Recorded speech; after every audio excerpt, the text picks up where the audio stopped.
Let me do.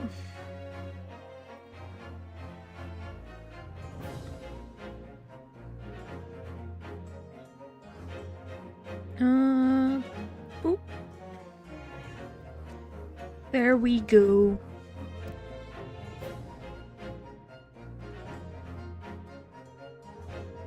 Wait, there it is. Okay.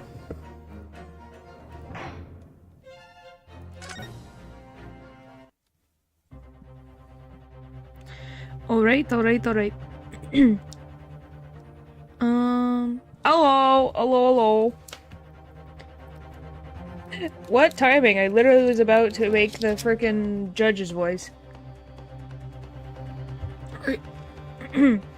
Well, counsel, is your argument in fact demonstratable? Are you able to show proof that the disc or the box in any tangible way is related to this case?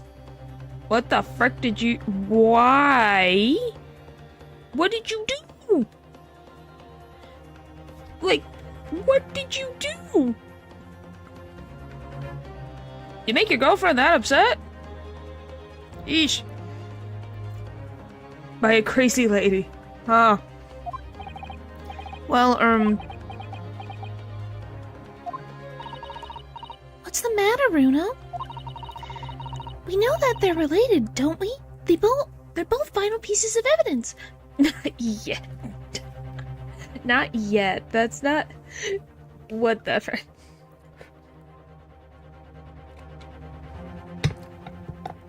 Oh boy. Yes, of course. You and I both know that. We know McGill's true character. We know the disc is significant even if we don't know why. Let me capture cursor. But if we explain all that to the court at this point... We'll have to acknowledge that McGill's acquittal 2 months ago was a mistake. Hello. That's the defense's argument. That the defense's argument was flawed based on false information. Into it. Well, I guess you got very unlucky. Oh no! And that would mean admitting that Gina committed perjury. But Ginny...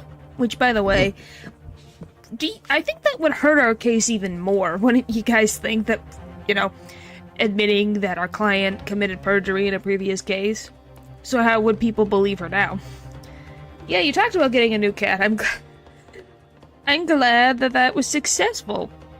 Is she adapted to the new home? Could it be that Van Zeeks knows? That's why he's doing this now? Because he anticipated everything? Probably. He seems smart enough. But maybe... this could be a great opportunity for us. Sorry, what do you mean, Iris? Well, what is it that you always say, Bruno? Sooner or later, the truth comes out. Every time. Well, yeah, better to say it now than have Van Zeeks reveal it. Because then that would, as we say, shoot ourselves in the foot. Hello! Hello! Alright, the exact significance of the things that McGill deposited with Mr. Windybank is something that only Gina can explain to the court. But if I put her on the stand to testify about that, it could critically damage our chances of winning this case. What's the right thing to do here? She has to testify. We can't really do anything. My lord, the defense would like to make a proposal. Oh, what proposal, counsel? While the court awaits the arrival of Mr. McGill's small box, I would like to call the defendant, Miss Gina Let's Trade, to the witness stand. My God. Well, in this situation, what other choice does he have? The defendant! To what end? It's to do with the various articles deposited at Windy Banks by Mr. McGill, my lord. Miss Let's Trade has information relating to them. I believe it would be beneficial for the court to hear what she has to say. It will prove the significance of the articles in question once and for all. Well, things are becoming interesting. I presume you've considered the implications of the testimony you're proposing? In particular, the impact it will have on the accused standing, and indeed your own. I have. Lord Van Zeeks, would you care to explain that Lord Van Zeeks, would you care to explain that last remark? The prosecution accepts the defendant's proposal. I move to interrupt the cross-examination of the current witness and hear from the accused herself. Very well, if you have no objection. So, the court will now hear the testimony of the defendant, Miss Gina Letstrade. Your witnesses currently in the stand may step down until further notice.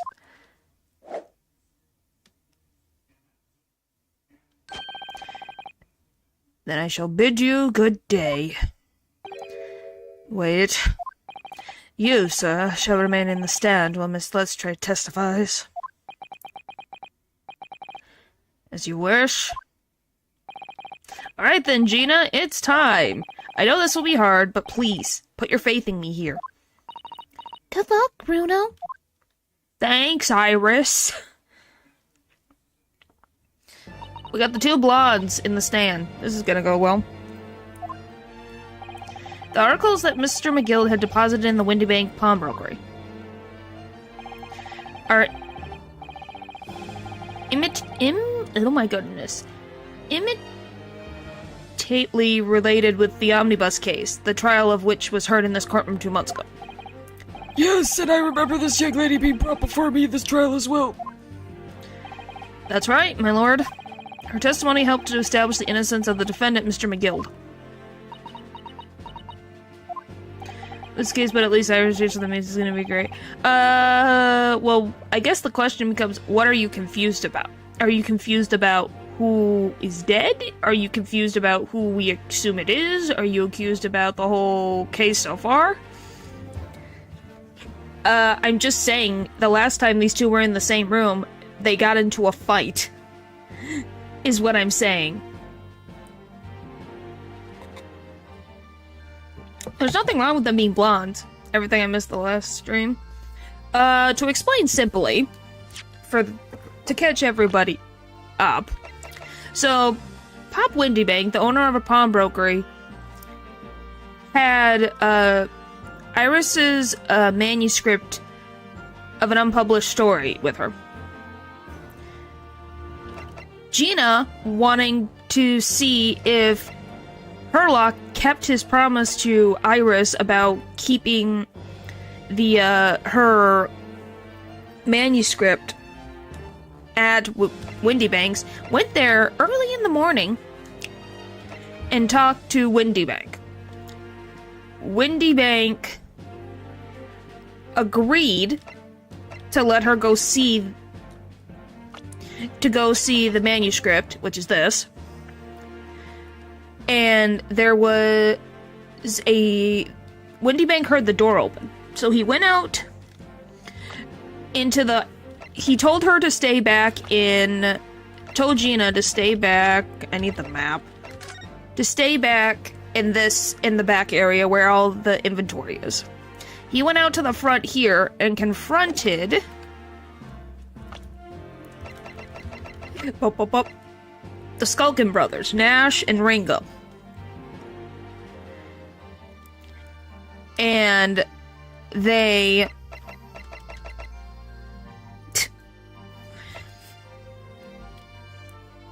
that is what we know at this moment.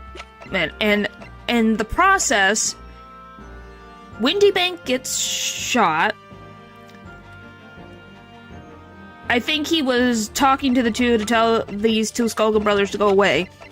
He turns around and is going back towards the inventory area where Gina is. And he falls like this. So for Gina to protect herself, she closes and locks the door. And she got so paralyzed by fear that she passed out. What we have figured out, or trying to connect, is, by the way, if you remember Eggs Benedict, his name is actually Ashley Graydon. And he is someone who is, we knew earlier in the story, we think he was in cahoots with the Skulkin brothers. I guess he's 27, I guess. Anyway, that he was in cahoots with the Skulkin brothers because they said specifically about someone, and they said that Nash said that he was worried about him because he was hurt from that day. So yeah. Oh, and by the way, we found out that Herlock is okay. He got a slight injury, but he actually didn't have a bullet put inside of him because it was more of like the impact of something hitting something else that hit him more than anything else. So he's fine. Okay, that's good. Alright, that is everything on the case so far. Now we're going... No, it missed him. Like, it hit his vials that he has on him.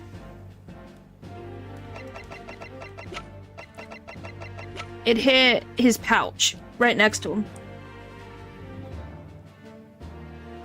Because it hit him on the lower side right by his pouch.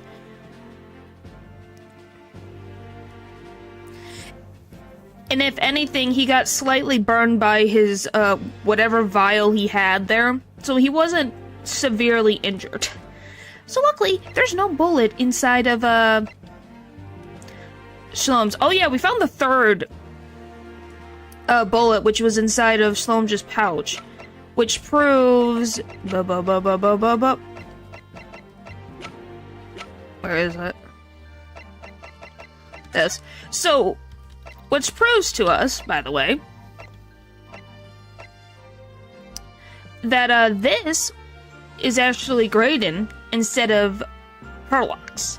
Because the bullet that hit at Herlock was in the vial. Yeah, it's as if he got punched really, really hard. Hello, hello, hello. But yeah, so that's the story at this point. You'll see more as we go on.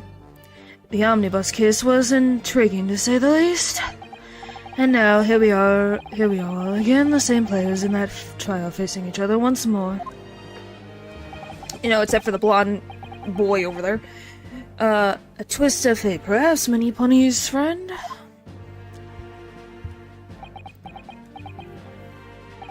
Allow me to recap the events of 2 months ago. An old brickmaker was stabbed to death in an omnibus running along London's winter streets. Apart from the victim, there was only one other person in the carriage, Mr. McGill. Naturally, he was the prime suspect for the murder. But as the trial progressed, another possibility emerged, that the murder in fact took place above the defendant's head on the roof deck, with the body then dropped through the skylight into the carriage below. It was Miss Letstrade whose testimony brought that possibility to light. At the time of the incident, Miss Letstrade was concealed under a seat in the carriage, hoping to pick the pockets of unsuspecting passengers. Then immediately after the trial, having been acquitted of the murder, Mr. McGill died in this very courtroom, in the most extraordinary of circumstances. That's an understatement. A mystery that remains unsolved even now, 2 months on. As indeed does the omnibus murder itself. Be that as it may, I recall neither the disc nor the small box being mentioned in the course of those proceedings. It was... I don't even think it was a bonfire. It was an explosion. Miss Letstrade, would you tell the court now, please, what really happened in the omnibus 2 months ago, I mean?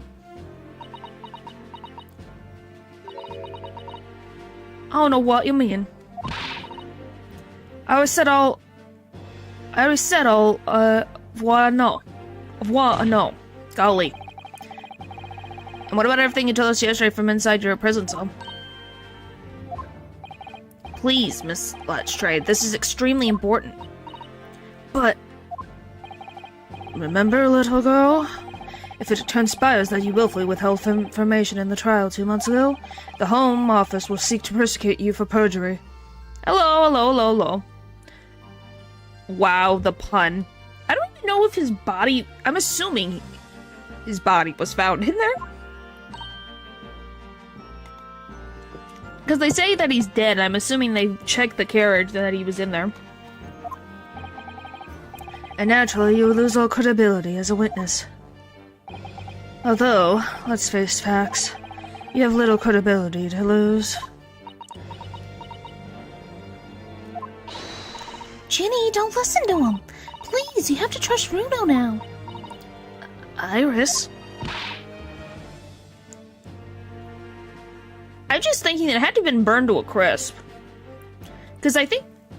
unless he's freaking alive somewhere, which would be mind-blowing. We're on your side.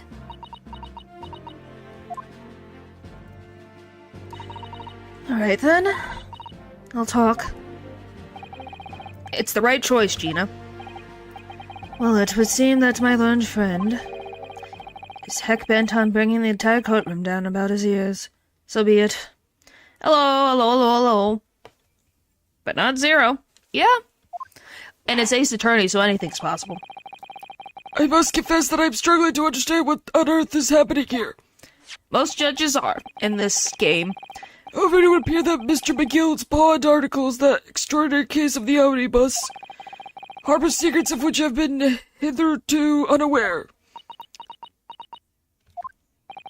So, Miss Letstrade, will you now give your testimony before the court about the events of 2 months ago?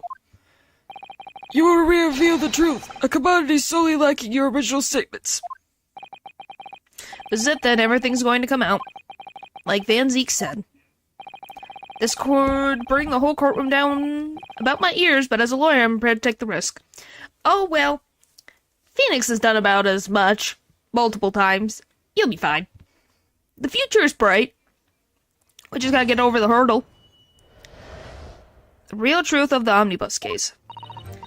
Truth is that Brickmaker Cove was in the cabin of the omnibus the whole time. When the Irishman dragged me out from under the seat, I saw that disc on the floor. All of a sudden, I screamed over my head, and that pair on the roof deck went off to call the slops. I don't know about that. For Ryunosuke, I don't know. That's when McGill slipped the driver some tin to do a run to the pawn shop at Roundabout. He threatened me not to snitch. Not to say nothing to no one, and what I heard. What I seen or heard. Ugh. Good grief, this is outrageous! What you've just told the court bears almost no resemblance to your testimony 2 months ago. As you say, my lord. Then there's every chance I may have to get error in Mr. McGill's trial. It sounds very much to me as if the man deliberately deceived this court in an effort to cover up the most wicked of schemes. Yeah, I don't know. I don't think there will be. Well, I will tell this, this isn't really a spoiler, but in a future game, we'll be defending an animal in court. Yes, we are defending an animal in court. Without a doubt, your lordship is correct. A great injustice was done in this courtroom 2 months ago. That's the only... I'm not going to tell you anything else about it, but that's just a thing. Phoenix is going to have to defend an animal in court. That's all I'm going to tell you. That's the only thing, because I'm not going to say anything, because you'll find out when we get there. It's going to be a second, but we'll get there. The actions of the accused in that trial of this witness and of my learned friend are entirely inexcusable. Well, how would he know? He didn't know until now. I don't believe it. the whole trial was a farce? It was all lies? That McGill fellow was brought into court just like that pickpocket. Don't forget the lawyer from the East. They were all in it on together. You have to prove that. You're wrong, lawyer, you are. Mr. Naruto, the lawyer there, he didn't know enough about it. Humbug. I don't think so. Are we really expected to believe that? He literally... Okay, before we even continue, you hope it's apparent. Can we remind everyone that Strongheart put us on the case, or are you telling me that the Lord Chief Justice is in cahoots with McGill? Because wouldn't they just be freaking just... People just saying this is... Wow, they really don't like the Lord Chief Justice then. That's what I would say if I was in Ryunosuke's position. It's like, oh, so you're saying the Lord Chief Justice is in cahoots with McGill? He really stitched everyone up, didn't he? What an operation to get the man off scot-free. Unforgivable. Stop. The lies have to stop. Stop. Oh, good job, Ryunosuke. Yes, the defense made a terrible error of judgment. I intend to take full responsibility and suffer whatever consequences are deemed appropriate. However, it is imperative that the court allows the witness to elaborate on her testimony, because the true significance of McGill's pawned articles must be brought to light. No. Nope. You are not allowed to. I only said the one thing, and it will ruin the surprise. That's the only thing I can say. Because it's more fun that way. Farewell, my learned student friend. Given the depths of calamity you have just plunged yourself into, this may well be worth hearing. Words fail me. This situation is utterly deplorable. Mr. Naruto. Yes, my lord. I will decide upon your fate following the conclusion of this trial. Of course, my lord. Blimey, Mr. Naruto. Now, counsel, proceed with the cross-examination.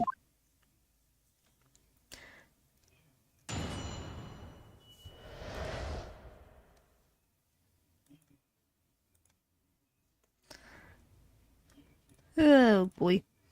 The real truth of the omnibus. No one's playing Kahoot.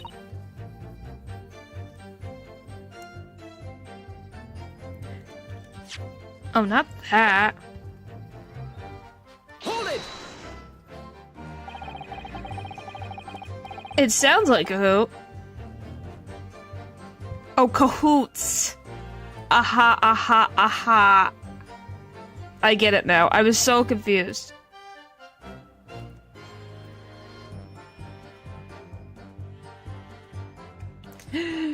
Alright. And you were hiding in the cabinet at the time as well, weren't you, Miss Letstrade? If I remember rightly, in the storage compartment underneath one of the seats. Yeah, that's right. It's pitch black under there, so you can't see nothing at all. Now, in your testimony 2 months ago, I feel certainly that you claimed Mr. McGill was the sole passenger, did you not? False testimony, my lord. That's what he told me to say. That's what I can't English. It's important that you tell us the truth now. Were you, Mr. McGill, and the victim acquaintances? I don't know. But I did hear him talk a lot. What were they talking about? I couldn't hear too well, but if I had to say, I think it was about money or something. He kept talking about buying and not buying. Too hip fun either way. Yeah, she has a slight accent, and I'm like, my brain is trying not to make her sound childish because I'm stumbling over my words. Perhaps business dealings of some kind. Well, anyway, they got louder and louder. It started sounding like a proper fight. I was pretty scared by then. I'd hardly dared to breathe, and then all of a sudden, I heard a noise like someone keeling over the floor. It was blooming loud and all. I believe you let out an involuntary scream. Yeah. That's what gave me away. Alright, the Irishman dragged me out from under my seat and I saw a disc on the floor. Was the disc you saw this disc? Yeah, I reckon it probably was. It was right next to the cove lying on the floor. Could this disc have belonged to the victim, perhaps? Maybe, Three Thrice Mason's the one who forged them. Even though he's a brickmaker, maybe he made them. I have no idea. I don't know, but McGill picked it up pretty smartish. And then he sat the cove with the knife in his belly up on the seat. What did he say to you at that time? Told me not to say a word about what I heard or what I'd seen or heard to anyone. Wait, what was his occupation? His occupation was a brickmaker. I don't know if they have him in here. But he's Three Thrice Mason, and he was a brickmaker. Is what his occupation was. That's why I'm like, I don't think so? About the disc and all. I was dead scared. The way he was looking at me, I thought. If I didn't go along with it, I'd get stuck with that knife too. Then he started asking me a load of questions. Times are rough, huh? Oh, I thought his name. Yeah, his name is, like, so... His name is Mason, but they call him Three Thrice Mason. I don't know why he got that nickname, but he had that. Like what me name was and where I'd lived and that. He asked me about being a diver too. But after a while, what had happened in the carriage... What had happened... Okay, but after a while, what had happened in the carriage was noticed? Yeah, that's right. First, there was some kind of rapping noise. Rapping noise? Maybe it's Thrice Fired Mason? You know what I mean. I haven't... Well, I could look at the thing again. It's probably Three Thrice Mason. Thrice Fired Mason. Yeah, there you go. There you go. I'm like... I knew it was the term threet. It had 3 in the name, and his name was Mason. I couldn't remember... I don't know if Mason's his last name or his first name. Hold it! With Mr. McGill, he could have given to him before he was on... It's possible, because apparently it was on the floor. Is what Gina said, so maybe that's what was... Because why would McGill want to have it put inside a pawnbroker? Becomes the question. So obviously it's important, and same thing with this Ashley, whatever his last name is, wants... I love that I can't remember these... Is it Ashley? Yeah, Ashley Graydon wants these discs too, so what's on these discs that people want so bad? It's Graydon, not Grayson. There were 2 gentlemen occupying the seats on the roof deck, I believe. That's right. He must have looked down through the skylight and noticed the cove with the knife in his guts. When they screamed, the driver pulled up the horses and McGill got me out of sight. It's fine. Out of sight? Where? Back under the seat where I started off. Once the carriage came to a halt, the 2 coals from the roof ran off to fetch the slops. If they immediately left to fetch the police, it would appear they were entirely unrelated to the incident. So that left McGill, the driver, and you still at the scene. Yeah, only the driver didn't know I was there because I was under the seat.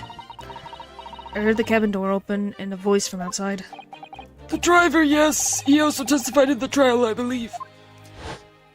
Yeah, that one. A fellow by the name of Beppo, if memory serves. What did McGill and the driver say to each other? I don't know what happened and stuff like that, mainly. Anything? And that's when the driver... Okay, so we're almost through. Alright, that pawn shop obviously being Wendy Banks on Baker Street. Just a moment, counsel. Do you mean to tell me that the driver gave false testimony in that trial as well? Perhaps the excursion to the pawnbroker slipped his mind when he was in the stand. Indeed, Lord Van Zeeks. McGill took off his coat and gave it to the driver. He pulled it up all careful-like before handing it over. When I saw him do that, I remember thinking, the coat and what's in it, it's gotta be worth a few bob. Yes, Gina was sure the disc might be worth more than Mr. Windybake was suggesting, wasn't he? Excuse me. I remember her oh my gosh. I remember her quibbling with him over the price that afternoon at the pawnbrokery. Driver looked pretty happy when McGill flashed some brass in his face. He went running off at a lick. Then the bog trotter called to me and told me to come out from the drag's cabin. Not to snitch, not to nothing to no one. Hold it!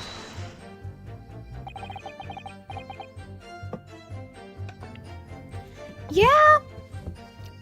If McGill wasn't a jerk, everyone would be fine. Threatened you how exactly? Tell me I'd only be a scrapper if I did exactly what he said. Which included giving false testimony in court 2 months ago. Yeah, that's it. And there was one other thing he said. Which was...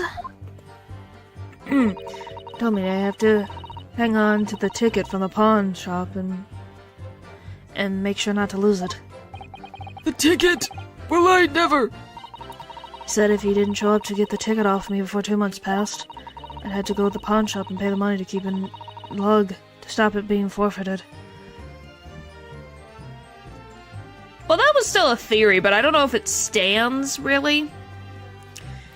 Because he's threatening her with this disc. I don't know. I don't really know if my theory about that really stands. Because when we had that one case, it kind of was like, okay, that could be a possibility. But yeah, I don't know. He left me with some brass to pay for it. But really, why on earth would Mr. McGill have done such a thing? Depositing his overcoat with a pawnbroker before the arrival of the police, it makes no sense at all. There would seem to be only one logical explanation, my lord. What McGill had the driver deposit at Windybanks was something he didn't want the police to see. Yeah, theories are fun. Because, like I said, it was as we went through the game, it's like, maybe that's a possibility, but I'm not as convinced about it now. But we'll see. I don't think it'll happen, but it would be very ironic if it was true. Something very important that he needed to hide at all costs. Anyway, after that, he let me go, so I legged it before the cops showed up. That was everything. Well done, Gina. It can't have been easy to tell the truth like that. Ginny really put her faith in you, Runa. Yeah, it's possible. Yes, and thanks to her, she'll have to face a charge of perjury once the trial's over. So I need to use the time we have now to get as much information out of her as possible. It's time to really go for it. Press her on every statement. I suppose I should. Oh, and another thing. What's that?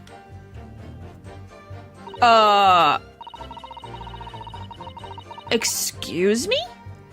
Hello? Why are they whispering to each other? Excuse me? Tobias? What are you doing? Yes, that is strange. It looks like they're having a secret discussion about something. I'm not sure I'm completely comfortable with that. I wonder if there's anything I can do about it. We'll find an activity to do. Okay, what if we press?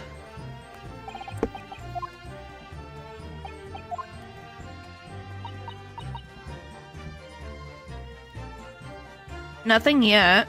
Sleep. Okay.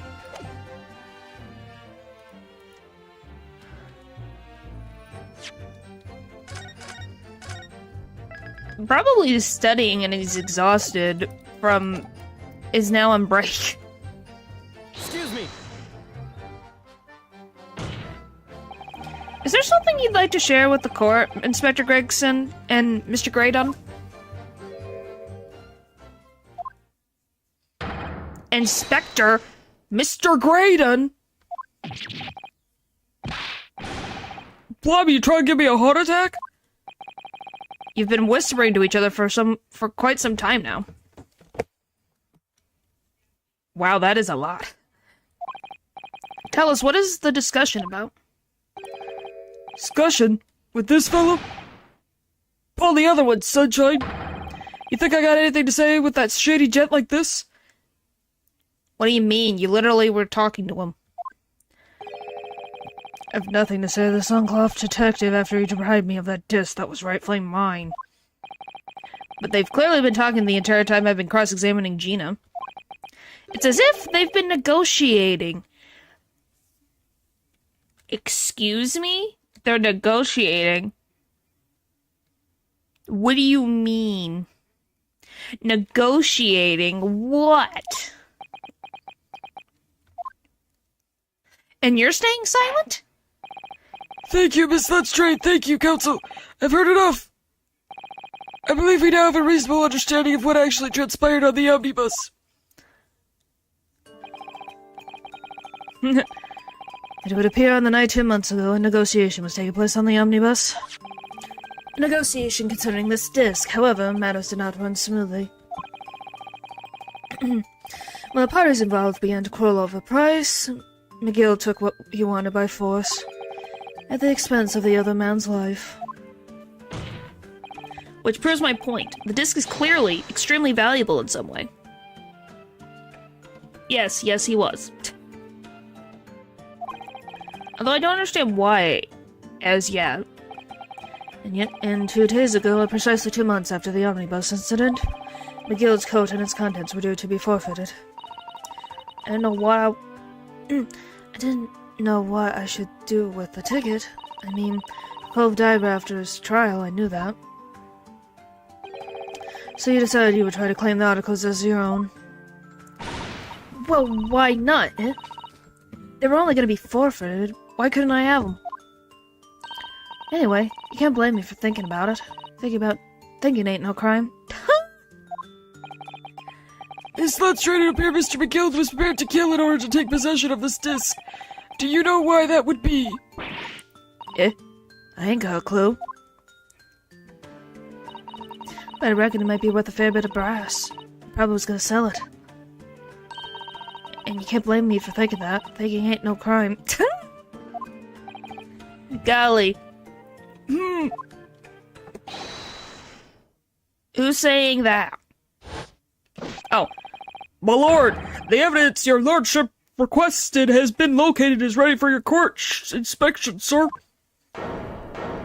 Oh, the box is here. The box is here. The box. The mysterious little box deposited by McGill 2 months ago. There is no doubt in my mind that it's a key piece in this far-reaching puzzle.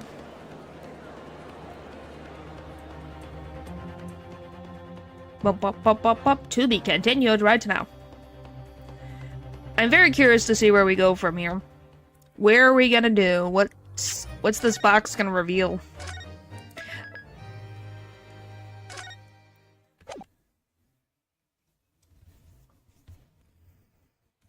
Well, there's the box. So this is the article in question, is it? The small box deposited with the pawnbrokery by Mr. McGill 2 months ago. You tell me the Graydon did all this for the most stupidest reason ever. Probably. And on the night of Mr. Windybank's murder, the only item on the shelves that was touched by whoever broke into the shop. Quick! Let's open it and see what's inside. Is it a music box? Yes, it's a music box. It probably can play the discs. Good gracious, this is no ordinary box, it seems. Wow. Although, in truth, I had an inkling that might be the case. It would appear that the box houses a miniature music box movement. Why didn't he take it, though? Then is it too much to expect? I think it would be reasonable to assume that it is a device for playback of this disc, my lord. Let's hear it. Let's hear the disc. Let's hear it. I want to hear it. So here we have the means to play back Mr. McGill's disc deposited on Windy makes at much the same time. Not strictly correct, my lord. It was not McGill's disc. It was the disc of the victim in the omnibus. But why, for heaven's sake? Are we to understand that the brickmaker was trying to sell this music box disc to Mr. McGill? Good question. I believe the answer will become clear if we listen to the music on the disc, my lord. Yes, very well. Let the court now listen to this curious disc at last. Why? What is... Okay, now this is a random dumb thing that might be wrong about it. I'm curious, is there, like, personal, like, Scotland Yard information on here? And that's why Gregson is getting so nervous about it right now? Like, is there blackmail on there? Because then I'm questioning, how did the brickmaker get blackmail on a music disc? Wait, my lord. Good grief, what is the meaning of this, Inspector? The box, Basket and disc are, not related to the case. No need to spoil the somber atmosphere in the courtroom with some silly old music. Objection! This disc may very well have motivated the culprit in this case to commit murder. Clearly, there's every chance that it's fundamentally important to understand what happened. The prosecution has no objections. What? No, that piece of evidence something. I can't read when you guys talk too fast. Okay, thank you.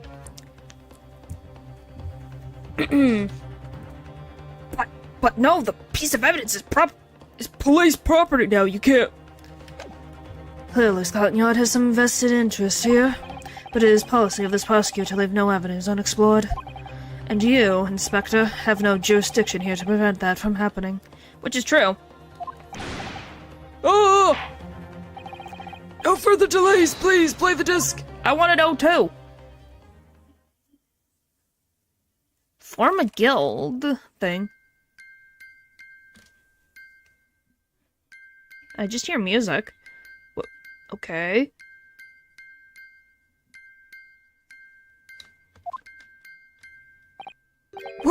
What on earth? That's certainly not what I would call music. I was gonna say, it's Morse code, isn't it? No. It's just the same note playing over and over again in a regular sequence.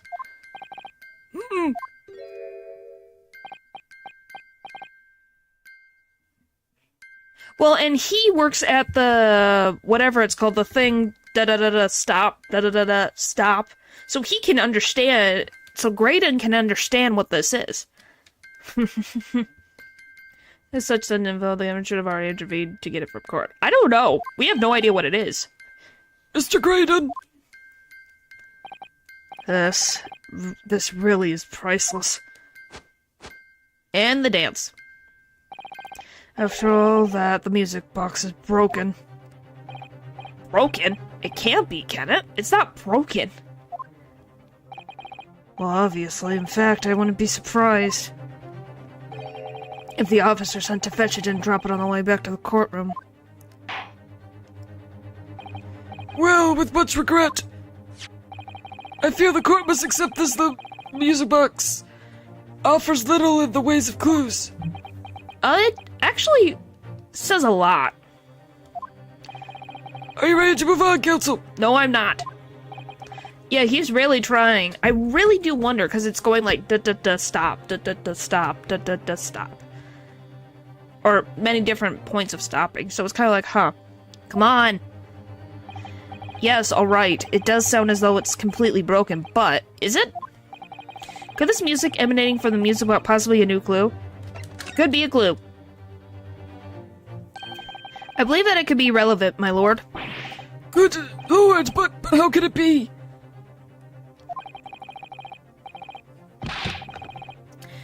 It's an abomination, counsel, mere noise. I fail to see how it has any meaning whatsoever. I'm surprised the judge hasn't heard of Morse code. It does sound strange, I agree. But there's one thing that's bothering me. While Graydon stands there choleting victoriously, the inspector beside him has a rather telling expression on his face. It's as if Gregson recognizes the sound, as if he is familiar with it somehow. Does Scotland Yard interact with Morse code? Is that something that they do? And that's how he knows what it is? Or at least an idea? I know Morse, but I need to know specifically what Morse it is to decipher. Secret Services? Maybe! That is definitely possible. And that's making him appear extremely on edge. If that's the stance of the defense, my Nipponese friend, answer me this. Oh?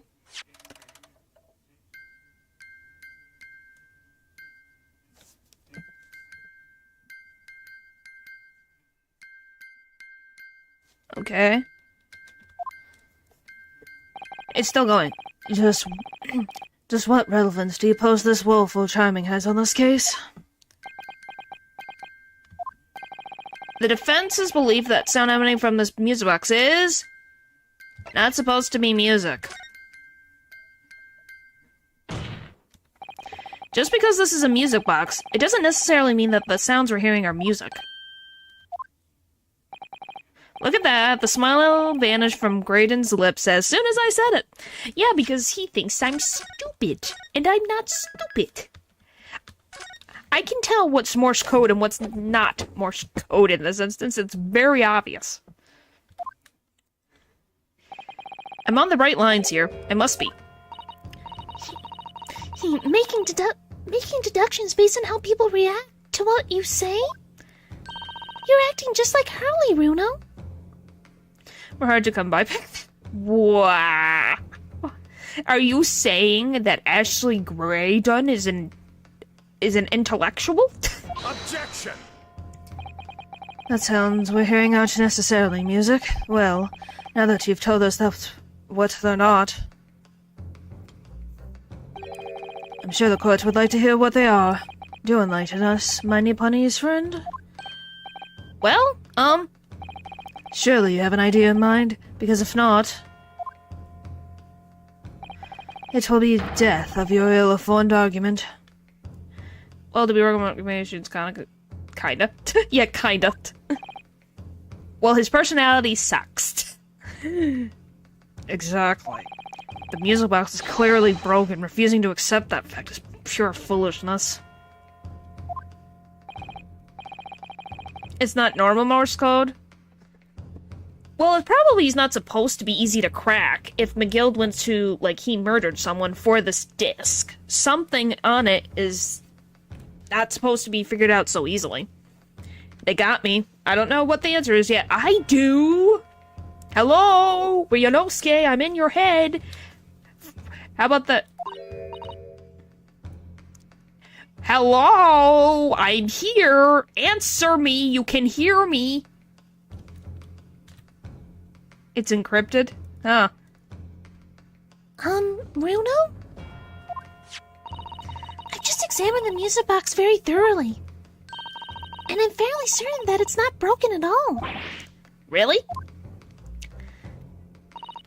Really, the way it's been made, it can only produce a single note anyway. Well, it's a small box, so I'm not surprised with the shape of it. Thank you, Iris.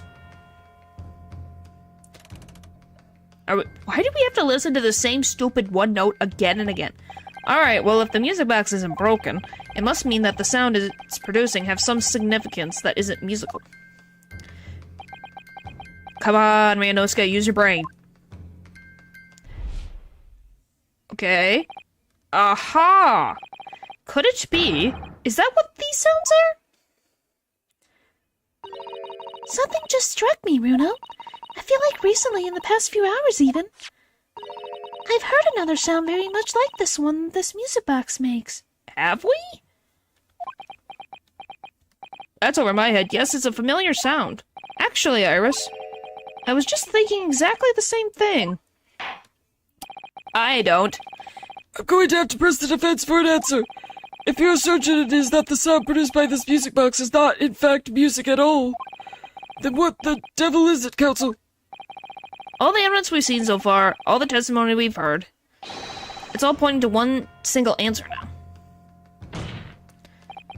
The prosecution demands that my Lord Nipponese friend present proof now. Tangible proof of this latest wild speculation. Oh boy. Alright then.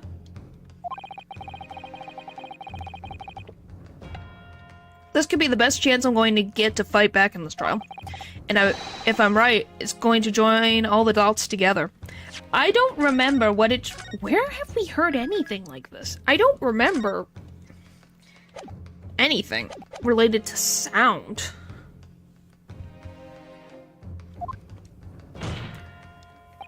The evidence that explains the true nature of the sounds on this music box disc is...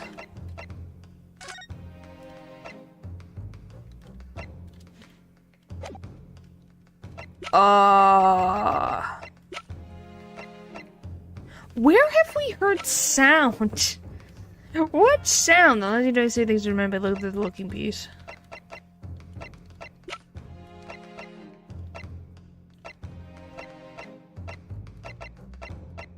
I don't know. Like, I genuinely do not know.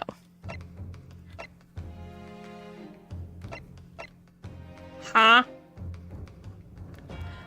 Am I really gonna have to look up? Because I have no idea. This feels like it went over my head. Grade A's Attorney Chronicles episode 5.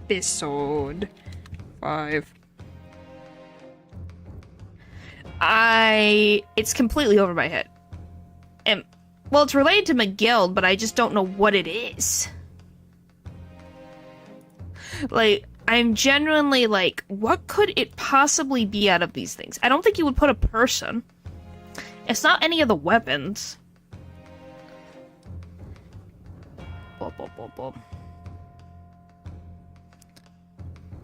I did all these. Okay. Let's see. Okay. Alright, so I got a little hint on where I have to go, so at least I got the hint. Apparently it's in here?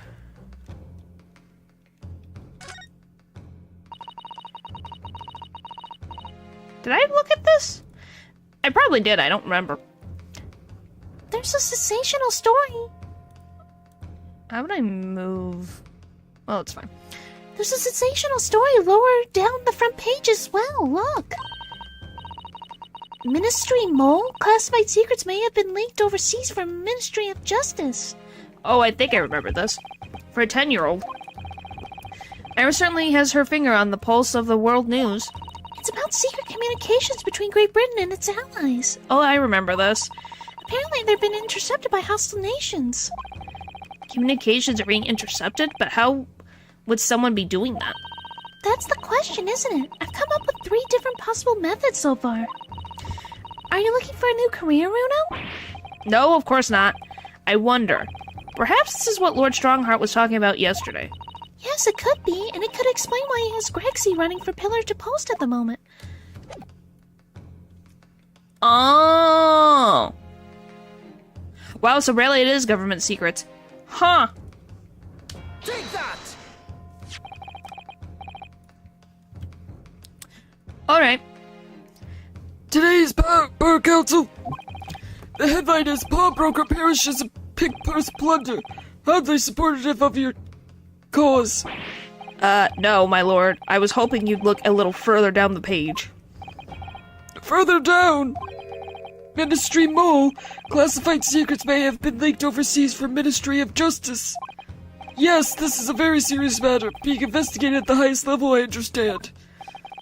I have heard that international and transmissions along supposedly secure lines are somehow being intercepted. But how does that relate to the music disc? And leaked to various other countries. Oh boy.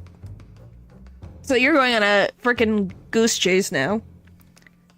And presumably these transmissions are in the form of wired telegrams? Of course.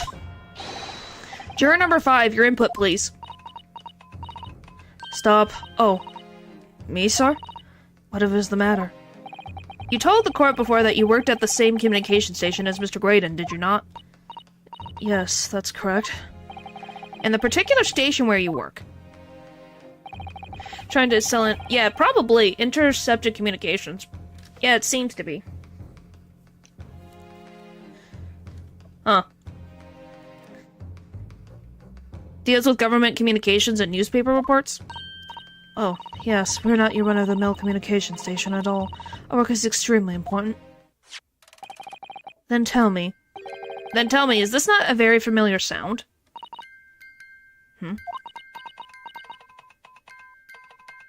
Oh, there it is. Which is high treason, by the way. Yeah! So on top of the many other things that he's committed besides murder, treason gets added onto it. Oh boy!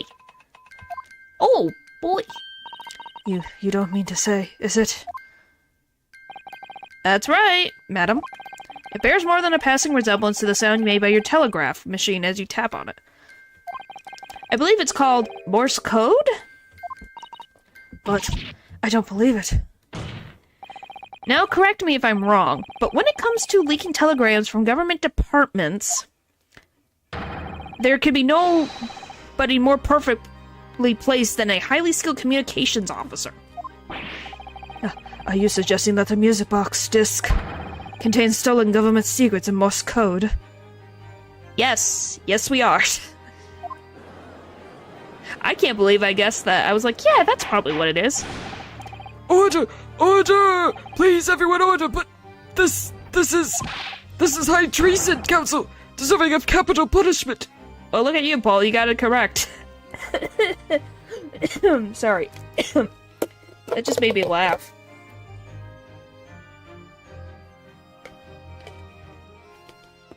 Holy moly. So much new vocabulary. What is this treason, and what is capital punishment? The sort of words I have expected you to know. Wow, Ryunosuke. I know that he's a revolutionary, but come on, man. That's too far. For our sovereign government's confidential information, hostile nations surely pay almost any price. Yes, and on that night 2 months ago, that was the very negotiation that was taking place inside the omnibus. What? But in the end, McGill perished, and the all-important disc lay unclaimed in the pawnbrokery. My word! Excuse me. In which case, whoever stole that information in the first place must surely have been beside himself with worry. Are you saying Ashley Graydon stole the information, sold it to what? I can't with this guy's name.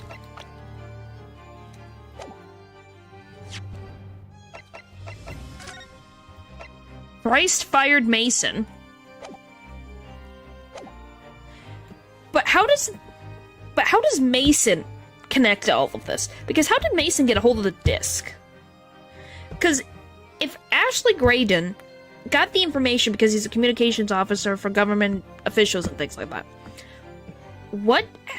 Probably the middleman? But then I'm kind of like, where would Ashley Graydon... Why would he talk to a brick maker, I guess? Because if the disc were to be discovered before it found its way out of the country... What do you mean? It's Ryunosuke, it's not me. It would reveal an act of high treason punishable by death.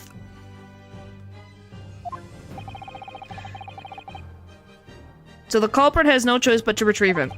And in order to do that, he would have to gain entry to the pawnbrokery illegally in the middle of the night. And that's enough for him to murder someone.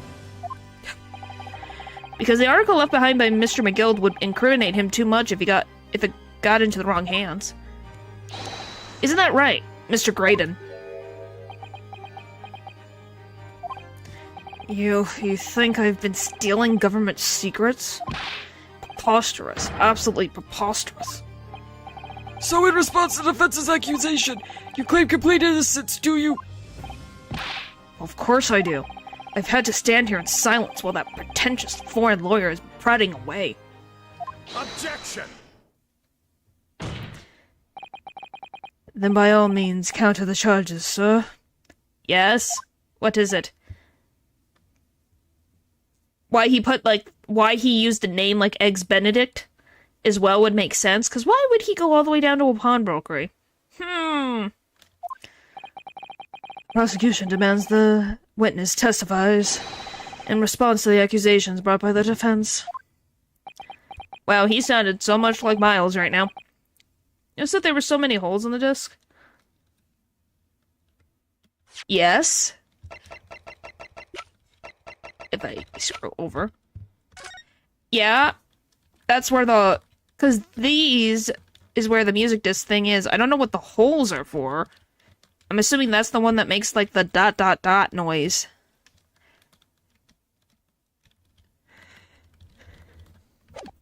I guess we're all having revelations today. Delighted, I'm sure.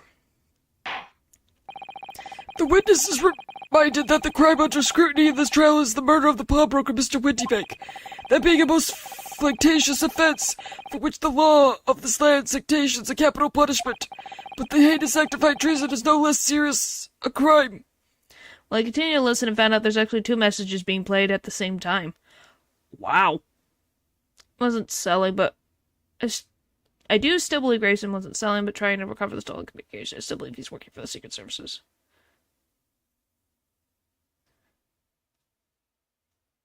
Okay, I'm confused. Are you talking about Gregson? Like, I guess the question becomes... Are you talking about Ashley Graydon, or are you talking about Tobias over here? Because you said Tobias was in the Secret Service.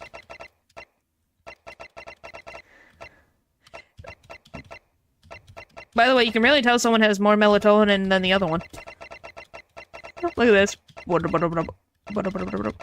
Graydon? Really? You think he works for the Secret Service, that he was willing to kill a pawnbroker for it? Then why wouldn't you just go through the regular channels, then? I urge you to bear that in mind as you testify, Mr. Graydon. No wonder I had a hard time when I first heard 2 messages being played at the same time, and also yeah, it's Morse code but music. Huh. So then let us proceed, you may... Hello, hello, hello. Oh, hello, you 2. You gotta let us have a rabbit pumpkin gear, Governor. Got things to say. I beg your pardon? Who do you think you are? Name's Nash Skulkin. Occupation is professional baddie. Name's Ringo Skulkin, but we ain't baddies enough to sell out our motherland. That's right. We's what they call the 3 Skulkin brothers. Ha! This is still gonna go. Graydon is a communication officer. You want to be the guy recovering the secrets anyway. Sorry for it with a spectrograph PRP. Oh boy. I mean, a pawnbroker for state secrets, that type of sacrifice the crown has always been ready to make. Well, then why didn't they just freaking tell him? Like, it's not that difficult to go up with him with the thing from the crown being like, here's your freaking lease. Or, what is it? Not lease. Here's, the freaking paper that's let us move around and do things because this is important.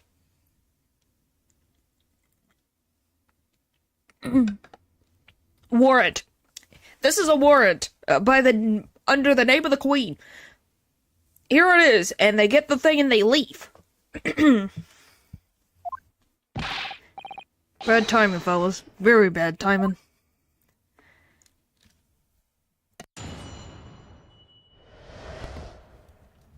Graydon's counter. A mere communications officer couldn't possibly steal confidential government information. Besides, the sounds produced by that music box aren't even Morse code. It was some low-caste brickmaker negotiating with McGill anyway, was it not? I have no relation to the man. Civil rights, yeah. Just arrest the pawnbroker. Well, that's not what I would... Well, that's a more direct way of doing that. But it's at least better than, you know, coming in the middle of the night, trying to steal the gosh darn thing. Look, all you've done is break into the gift the other night, like what he told us to do. If we'd known there was doggy government secrets involved, we wouldn't have touched it. Well, yeah, that seems over their heads for the Skulkin brothers. But it didn't work because of us. No, it wasn't legal. He followed a young girl to then try to steal it from under her. Like, there's many different things.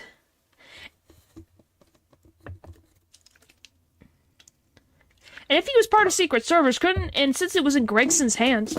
I dropped a cup. And since it was in Gregson's hands, if he is part of the Secret Service, why didn't he talk to Scotland Yard about it? Why did murder have to be committed on a pawnbroker when it wasn't even there anymore?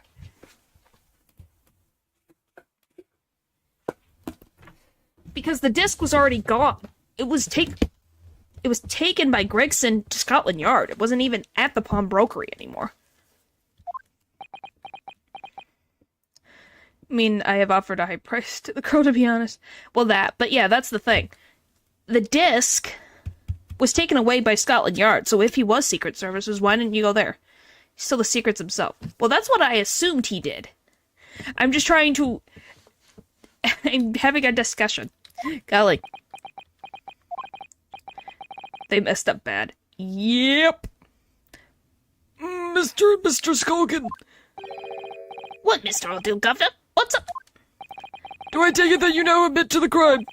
That on the night in question you did indeed gain entry to the premises illegally? And moreover, you did so as a party of three, in collaboration with Mr. Creighton here. Is that what the joke is? Because Gregson and Grey Dunn are similar sounding? We did, Gov. We did. They admitted it! Quiet down, please. What do you say to that, Mr. Creighton? I have no idea what these two ruffians are referring to. You little rotter. Getting us mixed up in all this monkey business. You never said nothing about no government secrets. It was supposed to be straight up jump. And what about the geezers whose shop it was, eh? Poor old bloke didn't have to die, did he? And did he need the money, and how much did he sell out his country for? That is a good question. Nice to know who your friends are. Whatever these men say, deny the accusations. Prove it then, mother trucker. Prove it! Indeed. Well, I certainly wasn't expecting this little music box to be so significant in the proceedings.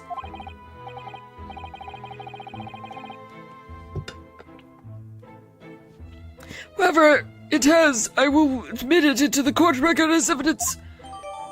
The strange music box only appears to be able to play a single note. It was deposited at Mendy Bank's 2 days before the black overcoat. Sell it for to top it all off? I don't know. Good question.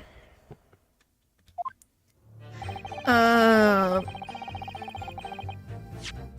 not that. I wanted this. Golly. So it's...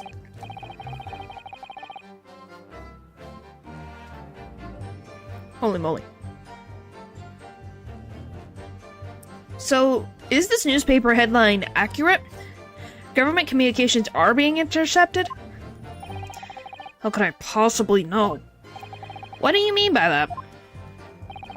Any important government communications are handled by high-level officers, by specialists. France and a lifetime protection? General members of staff in the station where I work will never be entrusted with sensitive information. Really? Wow.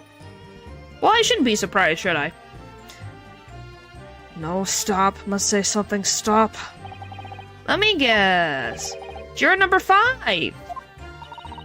Regular communication station officers aren't as lowly as you're being led to believe.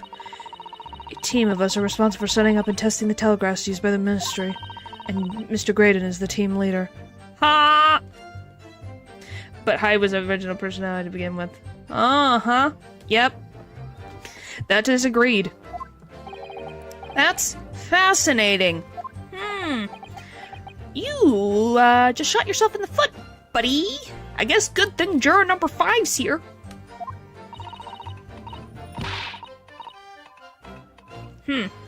Graydon is highly skilled operator. Stop. Currently in presence of idol. Stop. So you had access to the equipment used for these confidential communications, Mr. Graydon. Layers, how does Matt do this? Lots and lots and lots of hours. And also help from, like, he gets help from other people, too, you know? What year is this again? During the...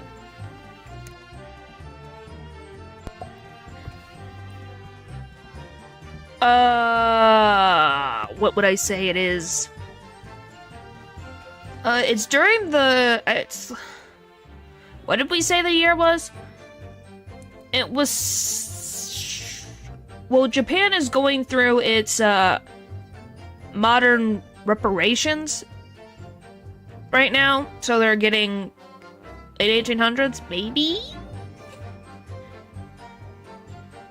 It's another encrypted language. Wow.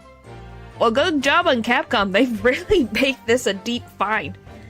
It might be the late 18... So, like, the late 18th century? So, the late 1800s? Probably. That sounds like...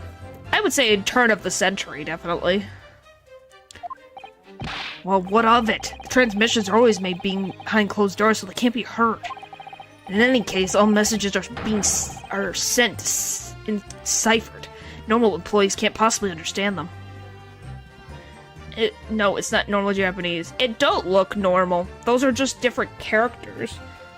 Which I've seen some of those characters before, but yeah, it don't seem quite... They don't seem like words. Oh no, stop. Must say something. Stop. Mr. Graydon regularly attends meetings with ministry technicians and the ministry communications team. He assists them in ensuring that there are no errors in the important international communications. He is receiving the top prize at the cipher cracking convention 5 years in a row. Oh, I like you, juror number 5. You're my favorite right now. Second is probably juror number 4 over there. The freaking surgeon. This is great. That's fascinating. Is what I meant by layers. Like, each time I thought I cracked the code, it's another encryption, huh? Well, the smiley faces aren't even technically smiley faces. They're like different lines that actually aren't the same length. That's the interesting part. Graydon is highly skilled operator. Stop. Currently in presence of idol. Stop. Well, your idol would appreciate it if you keep your mouth shut. She should really pick her idols more carefully. I tell you, this lawyer's accusations are completely unfounded. Besides, the sounds or producement aren't even Morse code. Could still hate each other. Would still hate each other. At this time period? Maybe. It's definitely a possibility. Is there anything to do with, like, Ireland or anything? Since they specifically say McGill's an Irishman, is something going on during the late 1800s with Ireland and England at the time? It's later before I absolutely mine.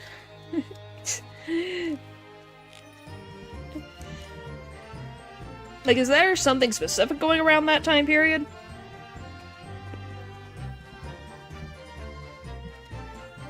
Tale Fame has a happy end, so no. Well, I was just wondering, since, like I said, the Irish... Because they specifically call McGill Irish. An Irishman. So I didn't know if there's something there that he would send... There? I lagged out. It's fine, I assumed it... was an accident. back then and in conflict with England. Okay, so there's multiple possibilities of avenue for this message to go to. They're not. To anyone with a brain, that would be blatantly apparent on listening to that music box for even a few seconds. And to be poor is probably why. Maybe that's what it is? I don't know. It's just trying to figure out the connecting dots. Of course, of course. Surely it can't be that my learned friend is unfamiliar with Morse code. Oh, great. I'm gonna have to explain Morse code. Ouch, he looks genuinely shocked at my ignorance. I'm shocked at your ignorance, and I'm inside your head, Ryunosuke. This is not going well for you. Being snobbish to all their cultures. Well, yeah, we've seen that since, you know, Van Zeeks literally calls Ryunosuke his learned Nipponese friend. Haha. I would be more than happy to demonstrate the basics for you, sir. A lesson here in court, again? Morse code is a continuous series of two distinct tones. Tones, you say? Yes, a short dot and a long dash. By combining these two in different ways, you can construct letters. I see. For example, this is A. Which is, what, 2 dots? This is B. But when you listen to this sound produced by this music box, you only hear one tone, don't you? Thinks that's a compliment? Maybe, I don't frickin' know. Yeah, it's one tone. But it's spaces, though.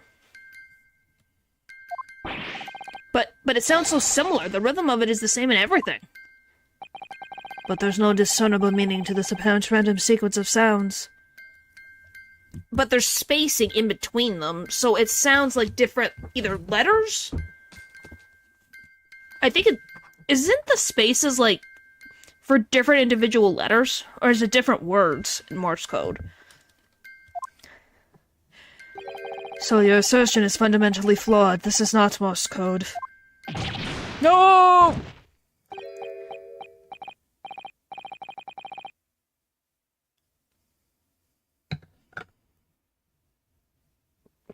Also, FYI, it's 2 messages, but the Morse code is so well made that it can combine easily. Huh.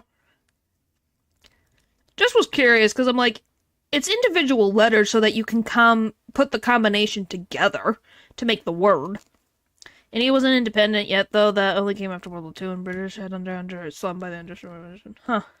That's only one can be heard. Oh. You have, thank you for this, Natural. You have enlightened us to this combination of why it acts the way it does. Maybe the game will talk about it. That'd be kind of cool.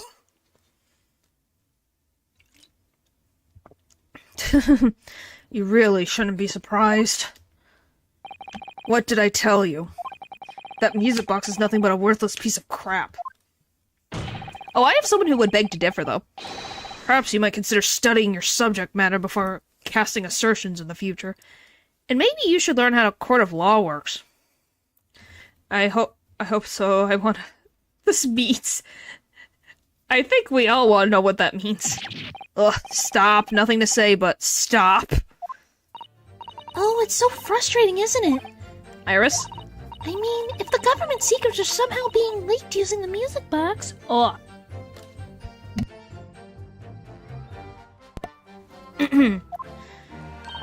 So many other things would slot into place so nicely.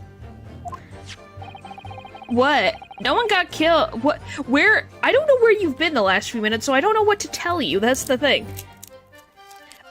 We found out that the music disc has government secrets encrypted on the music disc. Could there still be something I haven't considered? Would it really be impossible to use this music box somehow to play it back Morse code? I've been gone for like an hour. Huh. Yeah, the point is, Ashley Graydon, or Eggs Benedict, we're assuming that he was trying to sell government secrets. It seems... Let's give it a try. There's still every possibility that this music box was instrumental in the leaking of government secrets. Herlock in this case, because he knows Morse. Yeah. Oh, espionage? Yep. We're on to that's what's happening right now, and what... So yeah, that's the belief of the defense, at least. Objection! That's why I said before. Does it please you?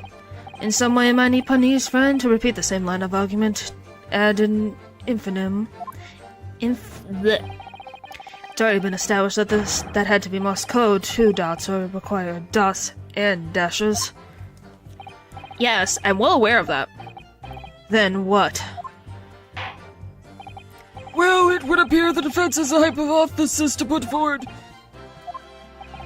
You had better present your idea at once, counsel.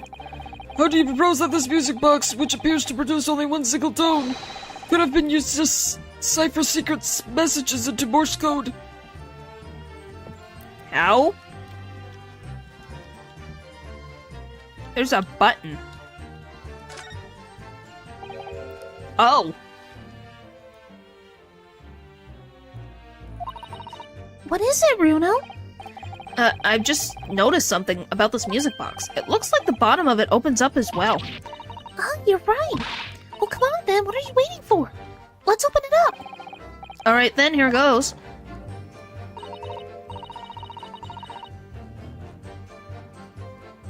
Huh? Look at that. There's another movement on the underside. So, does that mean you can set another disc to play back on this side? Yes, I think so. It looks like the two movements are linked together. They're linked? Wow, wow, that is really cool. Capcom did I gotta applaud Capcom. They did great. So if you had two discs, they would both play back at the same time. Okay, so wait.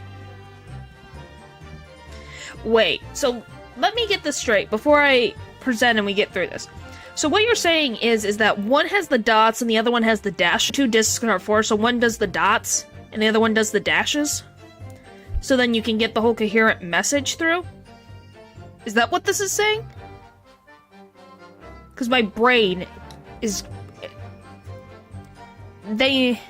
So the original in Sloane's is... I think so.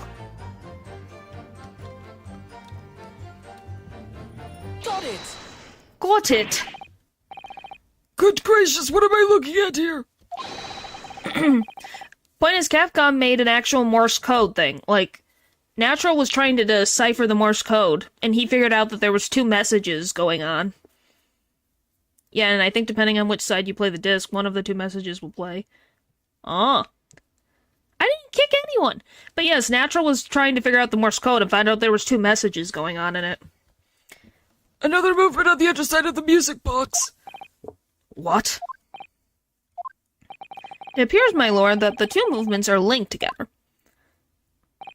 In other words, you can put 2 discs in this music box, and the sounds of both will play back at the same time.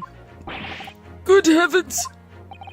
As the court has heard, Morse code comprises of 2 tones, a short dot and a long dash. With a second disc in place, this music box could be used to generate Morse code and convey a message. Stays in him because it's too terrified of what she's created. Maybe? I don't know. That's Jigglypuff's decision to figure out for themselves.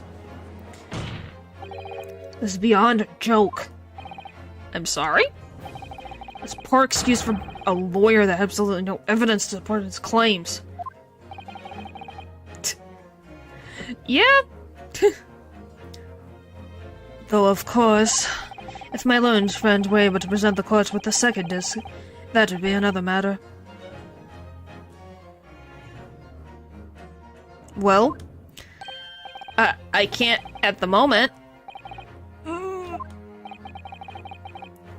And may I remind the court that, as the witness has pointed out, he was not the one in the omnibus with McGill 2 months ago striking a deal over a disc or discs.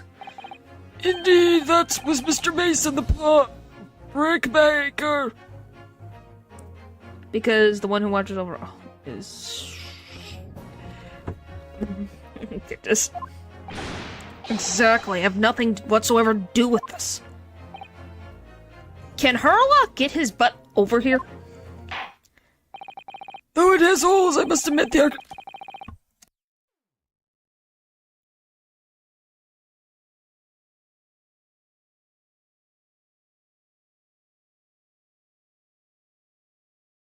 Sorry. Though it has holes, I must admit the argument presented by the defense has some much promise. Yeah, I wonder.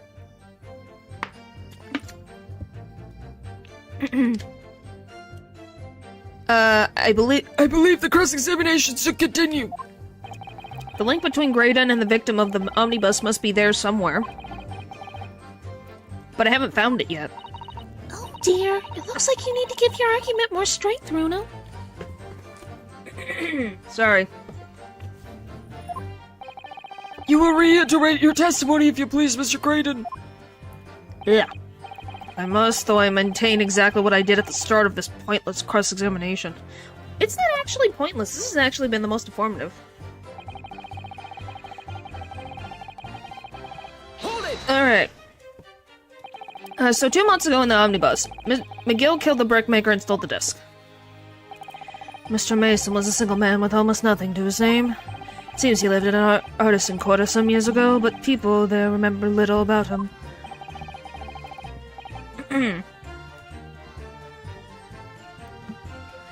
That doesn't make much sense, does it? How would a humble brickmaker come to acquire secret government information? How indeed. There must have been someone else involved behind the scenes in all of this. Somebody who acquired the disc and gave it to Mr. Mason. In order to take it to the meeting with McGill and negotiate a deal. Dear me. You may have it in for me, sir, but I assure you I have far more class than that. An old brickmaker from an artisan quarter and this well-to-do communications officer. If only I could find some evidence to link the two of them together. Yeah. What is the link between these two?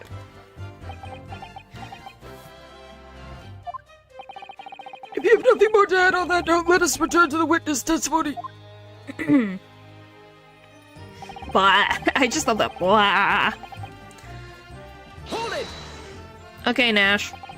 Like Mr. Graydon told you to do, you mean? That's it, yeah. Who else, it? Silly me thought he just pops over for a natter after all them years, but the runner and a doggy job for us. Nash?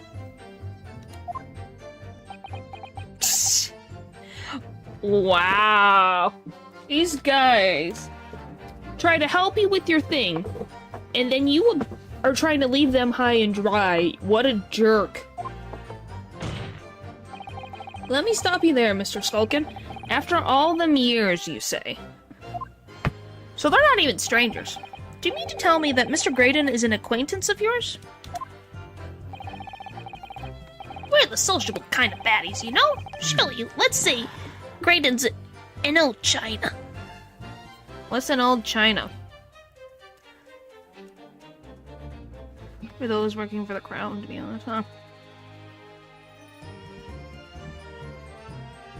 Like, what would an old China?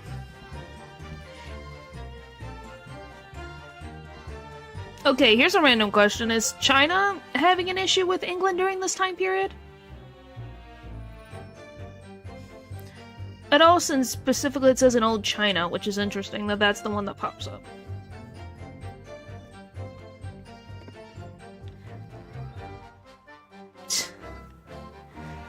By the way, he's fluffing his cheeks, which is kind of adorable.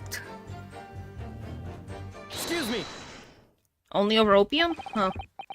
Is something wrong, Mr. Skulkin? Eh?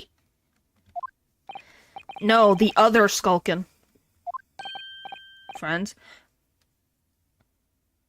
Well, I know that, but I'm just finding interesting that that's the thing that Ringo specifically noted as interesting. What? Who, me? When your brother was testifying just now, he said something that seemed to cause you to react. Oh, I was just remembering the old days, that's all. We used to have a right old laugh together way back when. Together with Mr. Graydon, you mean? Yeah, with Ash, I mean. Look at him now in his fancy whistle and flute, and you wouldn't Adam and Eve it. But when we was younger, he was from the poor part of town, just like us. Is that so? But he was always a leery one, and he had the brains, and he had the savvy. Always coming up with smart ideas like what would never have gone through our heads. God blimey, ain't that the truth? Remember Milfordton and Skulkin's milk run? It's arrested, he's gonna have the worst time ever in jail with these literal... Yeah, that'd be great. That was a corker, eh? Save it until after the trial. Your reminiscing has no place in this courtroom. And neither does your fruit. But your juice is allowed? Oi, the geezers asked us a question, didn't he? And we say answering it. Yeah, we ain't done nothing wrong. Nevertheless, this court is not prepared to accompany you on your trip down memory lane. Counsel, can we turn our attention back to the testimony, please? I don't know. Could that sentimental story be relevant somehow? Yes. My lord. Yes, counsel? The brother's last sentimental statement could hold vital information relating to this case. Very well, counsel. I will permit the brothers to supplement their testimony with that detail. Briefly, I hasten to add. Say no more. Skulkin's never sulkin'.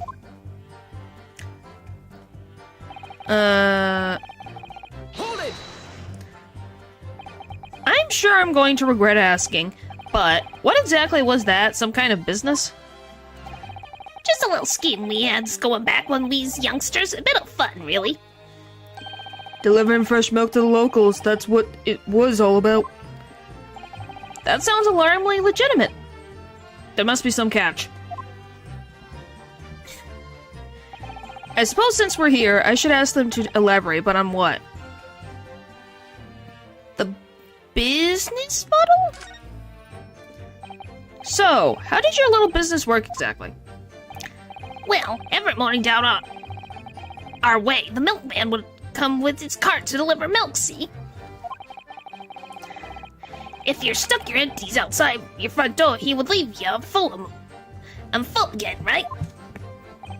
So we swooped in on the action, get people to sign up with us. We promised to deliver milk for half the price of the other geezers doing it. People couldn't wait to sign on the dot line. We were raking it in, we were. So, did you live on a dairy farm or something? Gordon Bennett, are you off your rocker? We had nothing, we were too poor to have a farm. Right. Now, we's had going on was simple once he had the idea. We just switched him over. See? Our customers empties with the full ones for anyone who wasn't on our books. And doodle, right? I think you meant to say a diddle, and that's a crime. It was just a harmless little bit of fun, that's all. Milking the general public in such a fashion is the most certainly not harmless, as you put it. Well, it was him who came up with the idea. Ash is the evil genius. You mean Mr. Graydon? Yeah, Ash always had in his head in a book when we was growing up. He said he was gonna get himself an education and get out of a slum that we live in. Course, we all ragged him about it, didn't we? Told me he was soft in the head to even think about it. But look at him now. He's only got on and gone and come up like a communications officer, ain't he? Communications officer, Mr. Skulkin.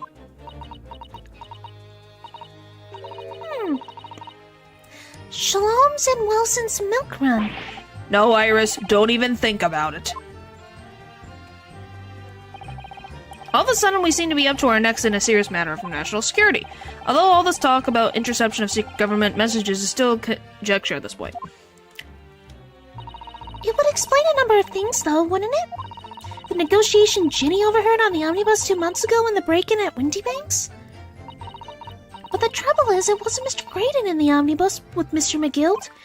No, that was Mr. Mason, the brickmaker, who was horribly murdered. Wait, was he related to Mason? Considered his poor upbringing? That is possible. But yes, Iris is she's a hoot. If only there was some link between the two men somehow. I know, but Mr. Graydon's testimony seems to be as airtight as ever. I wonder if the Keto is making headway with the cross-examination here. Could be those two brothers. So I guess the name is the next thing we have to look at.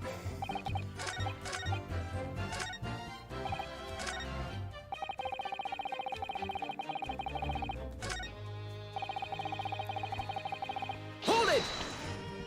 In the company of pickpockets. But she hasn't pickpocketed, that's the thing.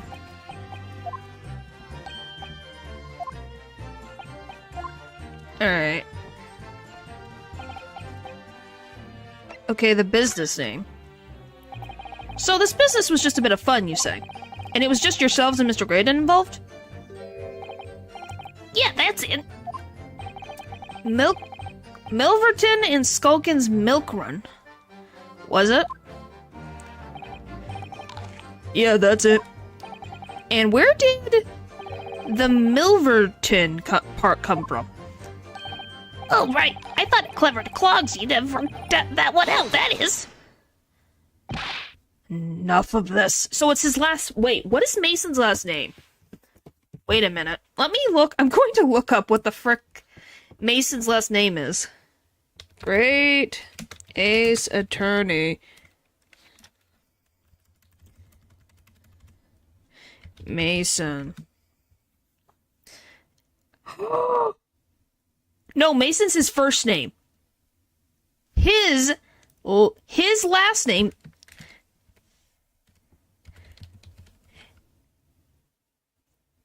Thrice Fired Mason's last name is Milverton.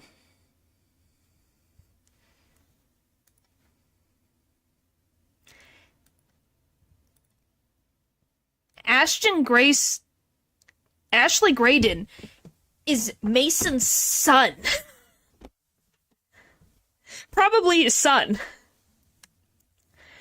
Wow.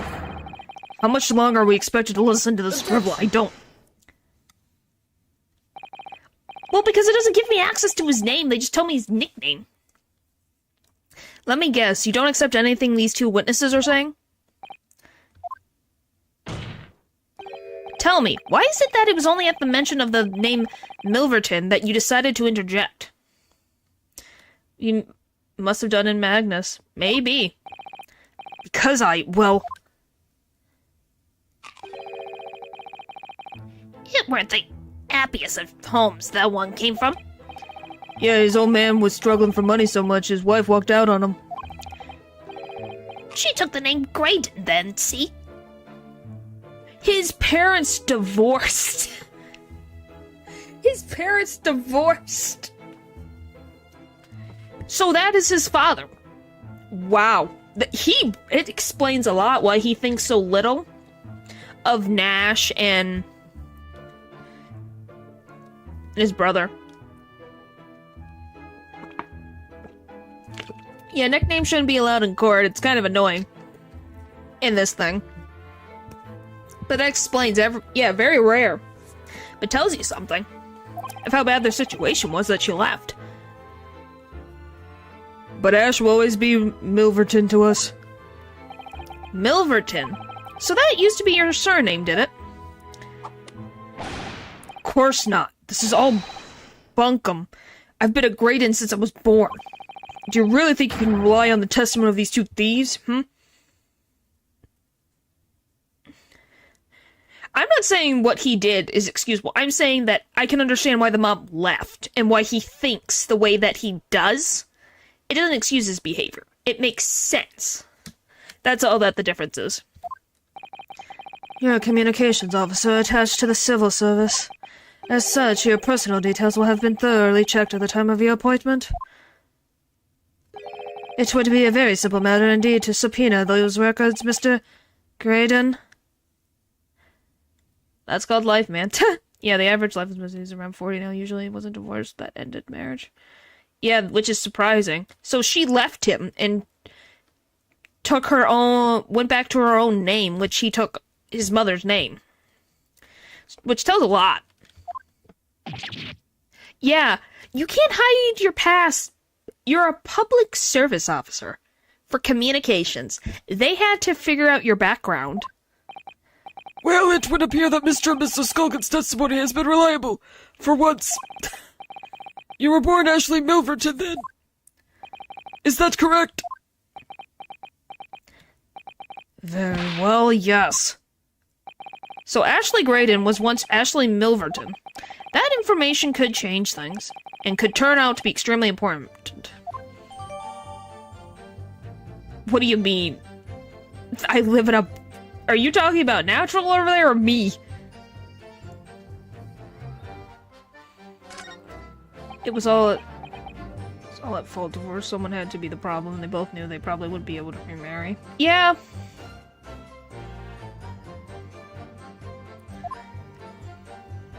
Well, obviously, the mother either had a good family or something going on.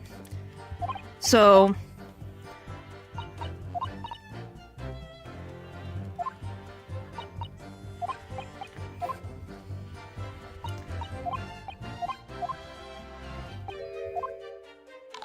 Alright, let me...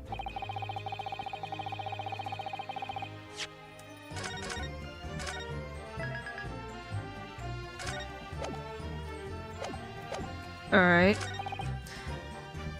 I have no relation to this man. You have no relation to this man who was your father. Objection! Oh, frick. Hit the wrong button. Yeah, I'm gonna be like, he has no relation to his father. Like, there is a blood relation, and he lived with his father at least for a while, so obviously there's some... Okay, present...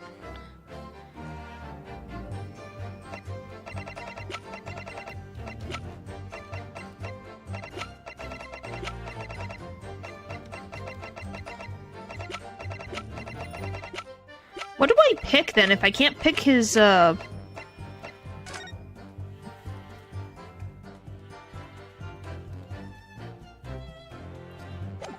confused.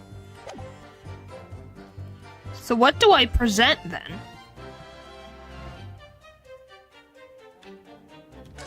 Because I can't present a profile.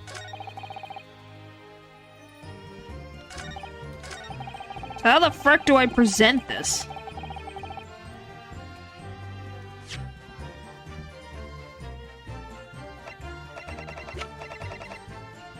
We're trying to do the connection between Ashley Graydon and Mason.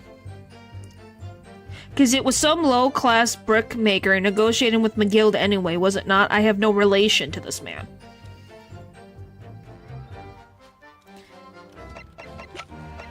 Well, the only thing we really have is, like, this. But that's about it. Maybe this? Objection! Nope, you won't take it.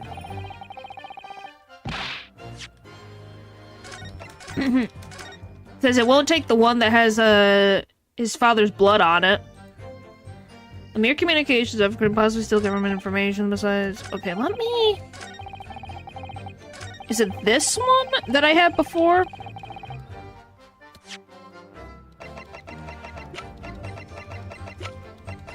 Objection!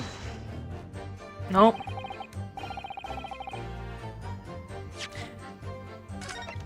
One of these statements we clicked. Is it the second one? Besides, the sounds produced by the music box are in Morse code. Okay, it's this one.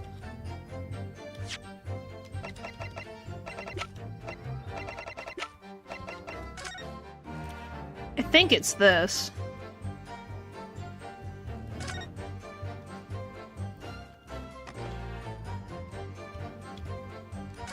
Right? Blah, blah, blah. There'll be a second movement on the side of the box, blah, blah. Okay.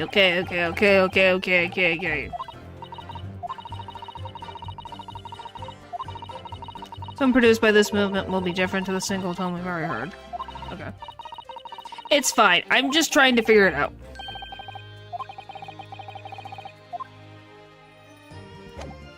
Let me try. Objection. No? What the frick is it then? I don't get it. Because you wanted the connection. I have the connection. If we had known he was gonna do that, I touched it.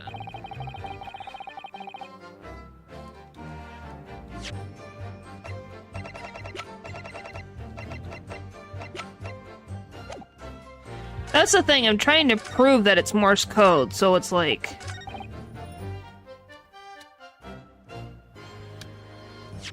I'm like, what the frick do I do?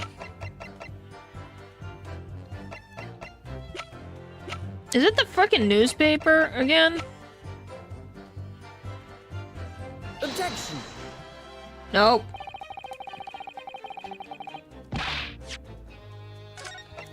Because it wouldn't show the things on top if it was correct. But that music box aren't even Morse code. Present. Maybe it's the disc? I guess we can go with the disc. I have nothing else. Objection. Nope. Because the music's still playing too. That's another thing that you know that it's not right. Like, golly, I don't get it. Explain the game. I don't get it.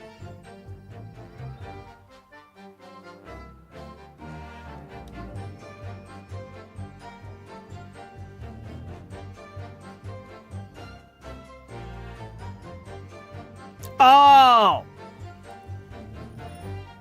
Yes, I looked over to get a little hint. It's like, oh! It's this. Because it says the victim's name right there. Like his full name. Objection. Gosh dang it. Mr. Ashley Milverton. Tell me, why did you try to hide your former name from the court? Because I haven't gone by that name for years. It means nothing to me. No, I don't think that's the real explanation at all. The truth is, you had a reason to hide that name. Explain yourself, please, counsel. I have here the notes from the omnibus case, my lord. And here we know, and as we all know, the victim, the man who we now understand to have been negotiating with the guild. Yes, Mr. Mason, the brickmaker. That's right. Only Mason wasn't his surname at all. It was only his given name. It was his given name. His full name was Mason Milverton. Milverton? Do you mean to say Saints alive? Good job, Judge. You brought up to speed. Mr. Ashley Milverton. Is it not the case that the brickmaker, Mr. Mason Milverton, was your father? I don't. As I believe I've mentioned earlier, your family history will have been thoroughly checked when you join the civil service, and it really would take no time at all for the court to subpoena those records.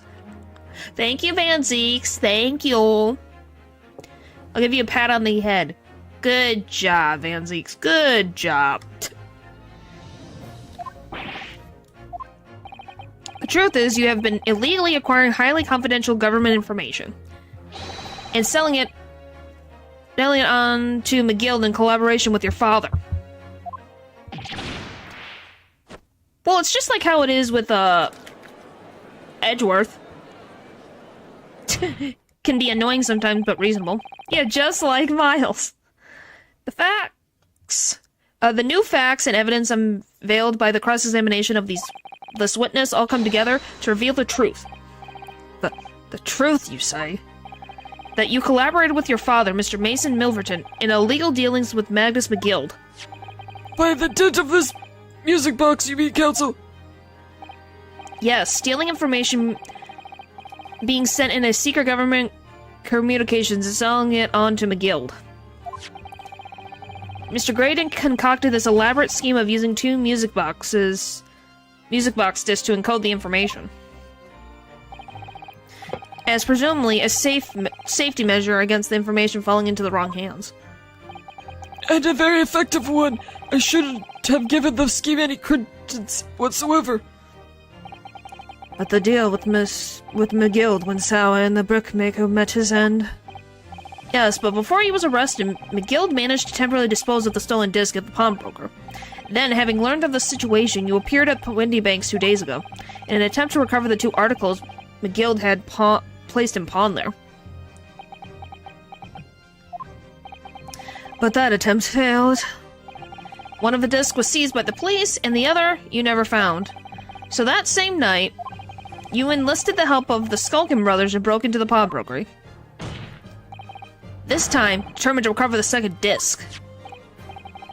Are you suggesting the second disc was inside the music box? Eh? We never knew nothing about that. He was taking revenge for his father, and that's why he's taking everything McGill has. I don't know. I have no idea. He doesn't seem to really... I think he only cared to me. I have no idea. The way he acts, you wouldn't think he cared about his father. But who knows? The night that Mr. Windybank was killed,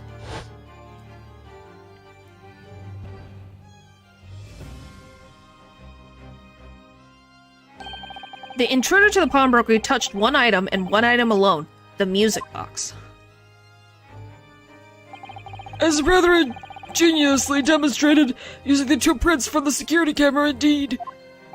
So, the question that naturally begs answering is this. Why was only that one article disturbed? I guess so. I mean, even with the rough life, he's still your father. Yeah, it's just it's an interesting thing. The answer is obvious, because it contained the second disc, which the intruder was desperate to retrieve. Since, if it were to fall into the hands of the police, it would be proof of his high treason. Well, Mr. Graydon, do you deny that any of this actually began on that fateful night 2 months ago? I refuse to accept any of this nonsense. He's bleeding. Did you see that? His arm's bleeding. So he really does prove the point that he really was shot at that night. Sir, there appears to be blood seeping through the sleeve of your jacket. What? 2 nights ago, we know that 3 shots were fired at the scene of the crime in Windybank's pawnbrokery. One took the life of the pawnbroker himself. 1 struck the pouch around Mr. Sloane's waist. And the final bullet struck the calendar on the wall of the shop, having first pierced the arm of one of the intruders. Mr. Graydon, that wound on your arm that you seem to be trying to hide, it's a bullet wound, isn't it? He's got you now, me old China.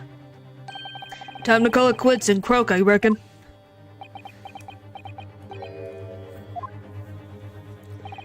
Don't acknowledge my presence there under any circumstances whatsoever. Those were my terms, remember? And I paid you handsomely to comply. Clearly, I was fooled to think I could trust some common back slum thieves. Well, the difference is, though, is that a murder happened. The difference was they thought you came in to steal one thing alone.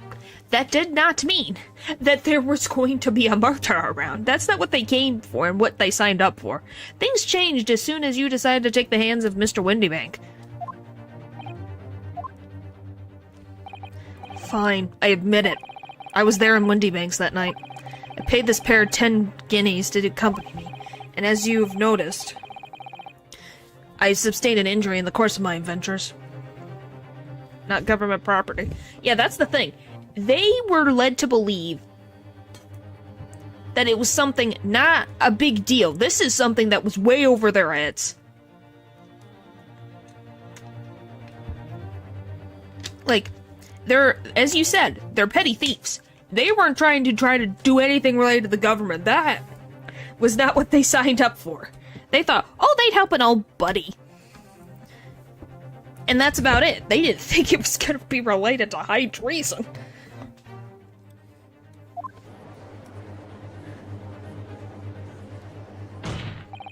But that is all. I admit to nothing more. Stealing government secrets, negotiating with Mr. McGill.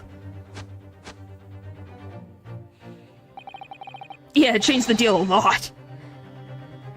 I'm sure I can recall nothing of the sort. Well, hey, it's a big deal. It's an interesting story. He's not going to go down without a fight, not until I can show hard evidence, I suppose. Nevertheless, the defense has now established a crucial fact. Which is... Well, we know that one bullet was fired from each of the two firearms we have in evidence. The bullet from the Skulkin Brothers gun, weapon, and the pouch around Mr. Slom's waist.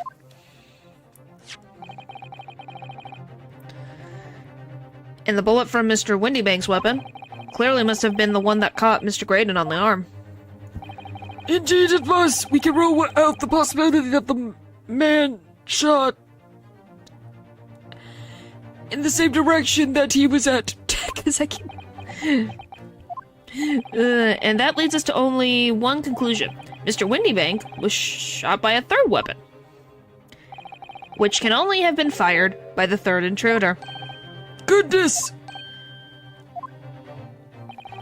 That's right, Mr. Graydon. The only person who could have possibly shot Mr. Windybank that night is you.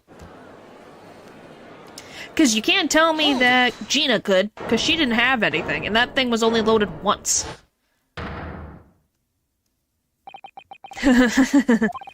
You little upstart. You made a grave mistake when you summoned me here. What? What's that supposed to mean? I didn't say the circus thing, but I don't want to. You don't want to.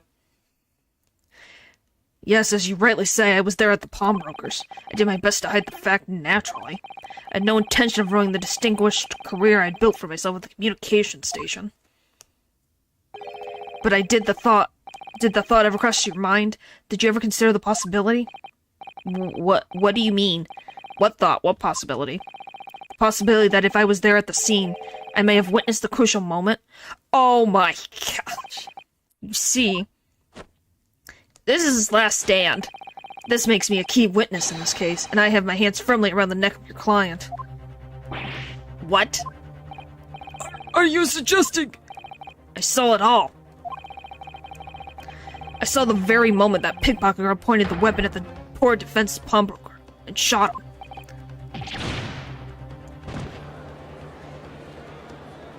Yeah, here's the thing. How can he prove that she did that? Because it was only loaded once. That circus case was a mess. I think that's one of the lowest Ace Attorney cases. That was a mess of things going on. Order, order, order! Well, it would seem we are finally entering the last act of this theatrical trial. Mr. Graydon? Yes? I trust you are fully aware of the implications here. It is shown that if it is shown your claim is false, you will have incriminated yourself as the killer. how can we proven enough to start an investigation into him anyway? Well, he's already got... Well, we're gonna... Once we get Gina not guilty, he's gonna be put on trial for Windybank's death, plus the high treason is a different one, on top of everything else, so he's got a lot of things to do. Oh, I understand fully. Then I must ask you to give your formal testimony once more. You will explain to the court precisely what you saw at the moment the defendant allegedly shot the victim. Yeah, he's screwed. Completely. Nothing would give me greater pleasure. Yeah, this is his last stand.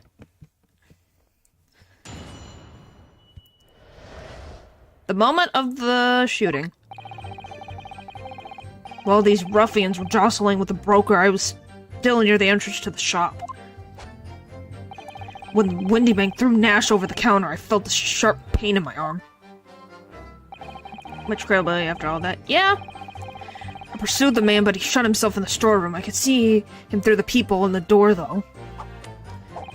The accused in a black coat shot the man in the back as he was trying to flee to safety. I saw the blood spatter all over that wretched girl. Then she tossed the weapon out of the people, so I picked it up and made my escape. Huh? Huh? Now that, she threw it outside the people. Uh-huh. And then passed out with another weapon in her hand. Good gracious, this is quite extraordinary testimony. You claim, sir, under oath to have clearly seen the defendant pull the trigger. Yeah, there are so many contradictions going on in this testimony. And I swore it was, Ringo that was put over the desk. Not Nash. It was my intention to testify in this way. But neither is it my intention to be found guilty of a murder I didn't commit. Yeah, you'd even try to make a good lie. Yep. So, you see, my last hand has been forced. I tell the truth now, as an act of self-preservation. The truth? Until now, the prosecution was completely unaware of these details. Yes, Willem. Sorry about that. What? Having shot me in the arm, the pawnbroker was then shot in the back by the accused. Gregson, if you agree with this guy, I'm going to kick your butt. And as I said, she was showered in his blood. You say the blood spattered over the accuser's coat? Are you sure about that point? Oh yes, quite sure. All over the black overcoat that pickpocket girl was wearing at the time. Really? If her coat could somehow be shown to harbor vestiges of blood, there could be conclusive evidence here. Which, by the way... Yeah, here's the thing. Obviously, the coat... McGill's coat is covered in blood. But it's not... Windy Banks. It's... Mason's. We know that for a fact.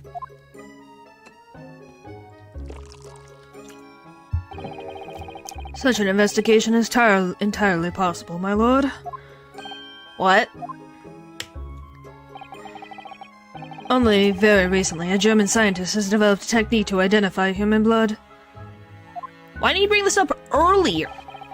So here's to true science, not some amateurist detective's dubious foray into the world of chemistry. Wow, so you believe the German scientist, but this girl, this 10-year-old who made a genius invention, oh, that's childish. Yeah, he seems to be pressured to sweep it under the rug. I'm not gonna deny that. But golly, Gregson needs to shush and just, you know, let this be done. There's nothing dubious about Hurley's work. His ideas are all sound. Ideas are no use to us here. In science, as in law, theories must be proven before they stand. In Germany, the technique has already been employed in the courtroom as the basis of evidence. Scotland Yard has a small quantity of chemical reagent used, with your lordship's permission. We could shatter all the vestige of doubt within minutes. This doesn't look good, Bruno. Why not? Well, we know, don't we, that there's blood all over the front of Ginny's coat. That she's wearing right now. If they test it with their chemicals... Oh, help, you're right. I was forgetting what happened yesterday. Yeah, the jacket she's wearing right now is covered in blood. Don't move, Ginny. It's covered. Look at it. Getting all these glasses, he's more expensive to replace than the mugs. Yep. But look at it. Look at it. How are we going to explain? Do you think they have Jared clean up these goblets, or they make him do it as a punishment? Probably a janitor. That's Mr. Mason's blood from when he was stabbed by McGill, who was wearing the coat at the time. I'm sharing all those glasses, probably. Yeah. He probably pays the janitor extra. My lord, the defense objects to the test proposed by the prosecution. Overruled! Lord Van Zeek speaking, so at once. Why, Gina, did you have to wear the jacket? Because now you have put yourself into the frickin' grave. The foot's in the grave right now. We need to pull your foot out of the grave so we don't fall into the grave. With pleasure, my lord. And while we wait the results, the defense may proceed with the cross-examination. Great. Probably. I can imagine it. Once they find that blood on the overcoat, Gina will be done. It'll be frickin' over. It'll be over. We gotta get this sealed and done. Counsel! Yes, my lord? A cross-examination! Of course, my lord. If this cross-examination doesn't go well, if I don't manage to uncover some decisive evidence or a really compelling clue now, I have a very bad feeling about the outcome of this trial. Oh, boy. Yeah, but the point is of him saying that he saw the blood on the front of it is very... No one really knows about it except for me, Iris, Gina. Oh my gosh. My brain.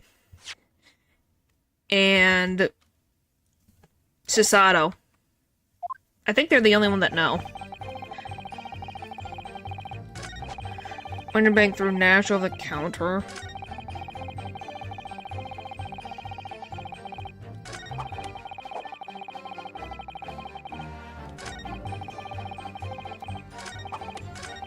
I guess we'll go with this first. You mean that the moment you were shot? Yes, though I didn't immediately realize what had happened, of course. They'd probably see blood and be satisfied if I had to guess. I don't know how far along this German scientist thing has been put through, you know? Things crashed to the floor from the counter as the three men were brawling. It was exactly the moment that it happened, so I didn't hear the sound.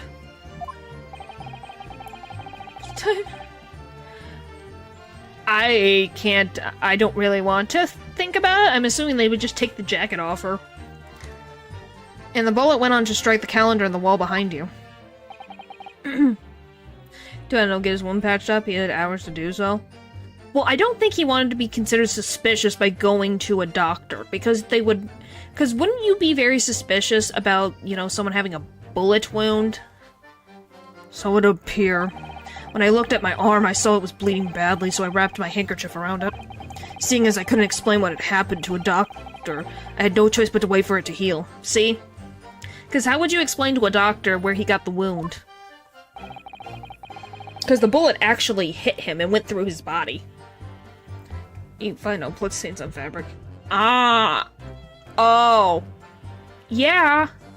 I don't need to think about that. I didn't imagine it would still be bleeding 2 days later. Did Mr. Windybank intend to shoot you, do you think? Well now, I don't imagine he even noticed I was there, to be honest. Perhaps the weapon went off accidentally, anyway it didn't quite strike home. When I pulled the weapon on him, he tried to shove me out the way. And then he scarped through the front door out back. At which point did you do? And I'm not going to say, hey, Doc, can you patch him up? Yeah. Because the thing is, you would have to give a reason, because if it's suspicious, they're going to tell the police. You know? Because, you know, gangsters and different things, if they come into a public hospital to get treatment, they're going to inform the police, because something's going on. You know? Hold it! Oh, I would believe it too. That all the movement he does. You mean you chased after him? I don't recall the reason why, but I ran after him to the back of the shop. And what about this peephole in the door you mentioned? Well, unsurprisingly, the storeroom door is a solid job, made of stout wood. But there's a small opening in it about head height that lets you see what's in there for the outside. Oh my gosh. Actually, I shouldn't know that, shouldn't I? I looked through it myself that night. A sharp object or something? Well, it probably looks specifically the size of a bullet hole. So it'd be weird that he got impaled about the same size as a bullet hole, you know? Did a famous moves, but he could pay off a gang doctor. Well, he'd have to also find one. That's the thing. In the short amount of time of 2 days, he'd have to find someone that would be a quack doctor to heal him up. So there's a lot. And what about you burgling brothers? Did you see what went on through this peephole as well? Not likely, Gov. Didn't see nothing of the sort, Gov. I doubt these two buffoons were even aware of the peephole's existence. So the Skulkin brothers were there, but they didn't see the killing of Mr. Windybank take place. Inside the storeroom, I could see the broker and that young girl standing in there. The defendant? Yes, though neither of them noticed that I was looking.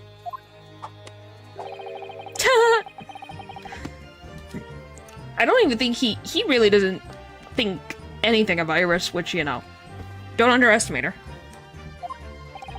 And then, what did you see next?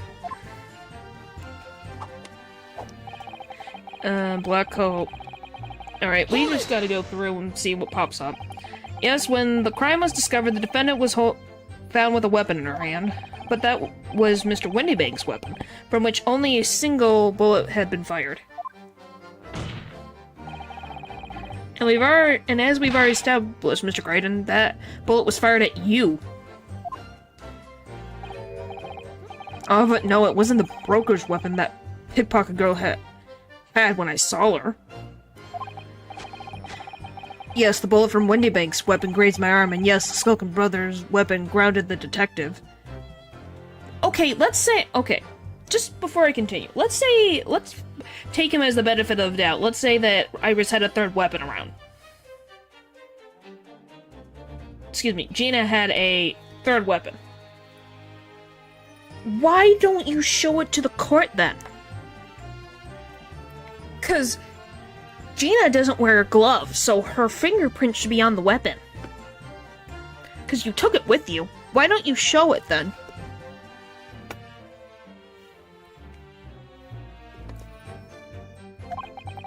But this was another weapon entirely. A third weapon.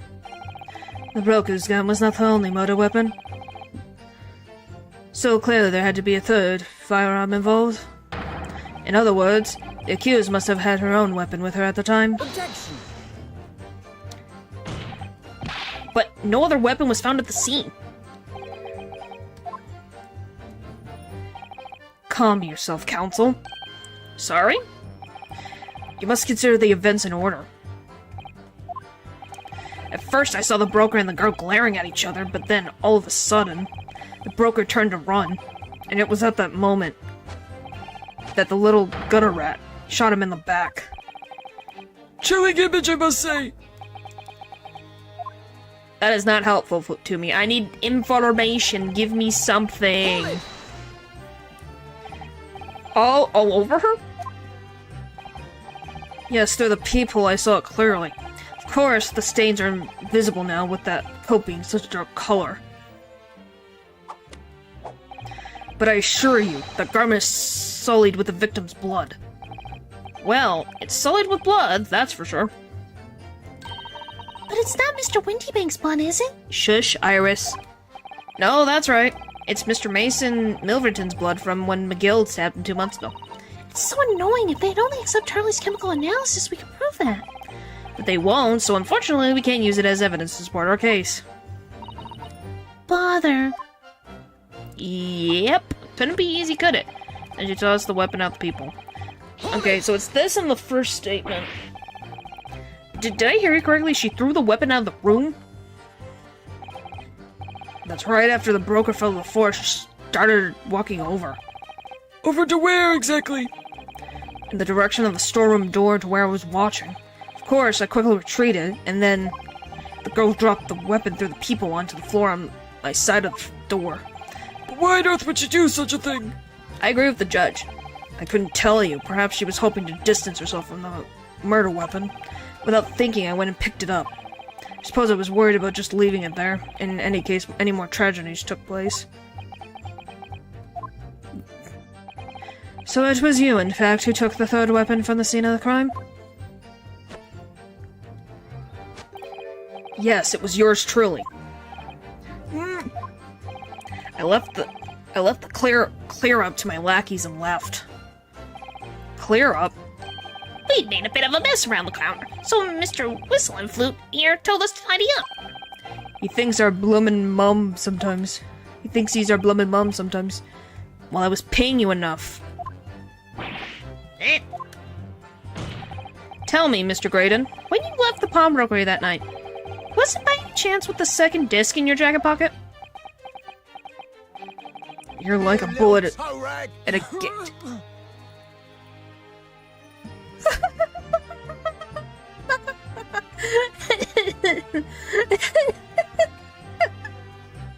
Oh, that's beautiful. Excuse me. Gentlemen.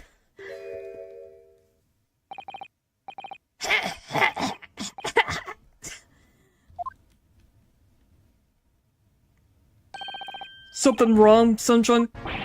That should be my line. You do realize you were just violently shaking Mr. Skulkin.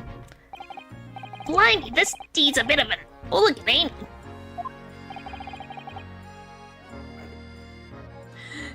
What was going on just now? You saw him. He grabbed me whistle. Why the blazes, he said. Didn't you mention the third weapon when we got you down the station? And why didn't you? 'Cause we didn't know nothing about it. Or that flaming people in that door. I'm sorry about that. I can be prone to losing my rage sometimes. Not hurt, are you? God blame, see the way he's looking at me? I'm telling you, this... He give me the willies. That was strange. The inspector doesn't normally get quite as worked up as that. He wouldn't normally grab someone. No, that wasn't like Grexy at all. He's normally all sweetness and light, no matter what I say to him. Well, because you're Iris. You're special. Yes, well, I think you might be a special case, Iris. Well, anyway, that was definitely out of character. Okay. What's your feeling, Runo? As much as I hate to admit it, I don't see any obvious holes in his testimony at the moment. But you have to find a way to break this man. Paying him, Iris. Yeah.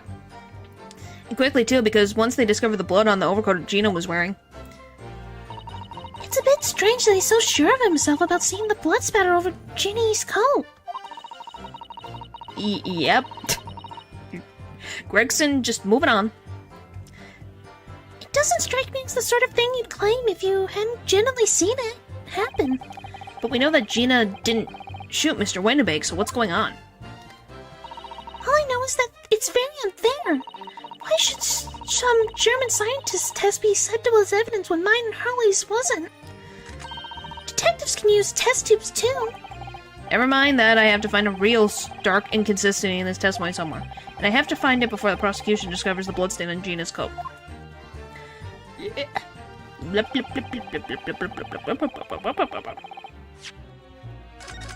What? The frick are you guys doing? Okay, let me hear the first one. Mr. Wendenbeck emerged from the storeroom, I believe. Ringo and Nash were scouring the counters when he suddenly appeared and flew with them. He already had the revolver in his hand, fortunately. I wasn't too close. I've never been so scared in all my life. Yeah, we were just regular male-mannered burglars, that's all. We don't like violence. Okay, I don't need to know anymore. I'm kinda scared. Says the pair who carry a weapon. What do you mean when you say you were near the entrance to the shop? I was in the doorway, running my eyes over the shelves of forfeited items. Oh my god. What? Okay, why? I don't want to know anymore. Looking for the music box, of course. The pawnbroker for Nash went for Nash in the first place. Then Ringo joined in, making it 2 against 1, so I assumed they could handle the situation. But I was wrong. I was trying to help me little bruv. but the old geezer chucked me over the bloomin' counter. So I pulled me weapon on the old fella, and that soon made him scamper. Do not. I will frickin' block you. I will block you. You will be blocked. The pair of you setting up on the board to fence this pawnbroker together, shame on you! Sorry, Gov. Okay, there, we got through all the statements. My lord! Requesting your lordship's permission to interrupt the cross-examination. Explain yourself, officer! I have the results of the test that was ordered earlier, my lord. The blood on the accused overcoat. Please! Please say it's Mason's. Please say it's Mason's. Please let it be literally say that it says Mason's blood. Please! Thank you, officer. Very well. The cross-examination is hereby temporarily suspended. I presume you have no objections, counsel? No, my lord. I have nothing. There was nothing. I went through all of them. Well, there you have it. Report, please, Inspector. Yes, sir. Traces of human blood were found in the overcoat of the defendant, Miss Gina Letstrade. From the extent of the stains, it would appear that they were the result of splattering following a weapon wound. I have no idea. It has no context what's going on over here, so who knows? End of report. Goodness me! But how can you prove that it was from there? See? What did I tell you? Objection!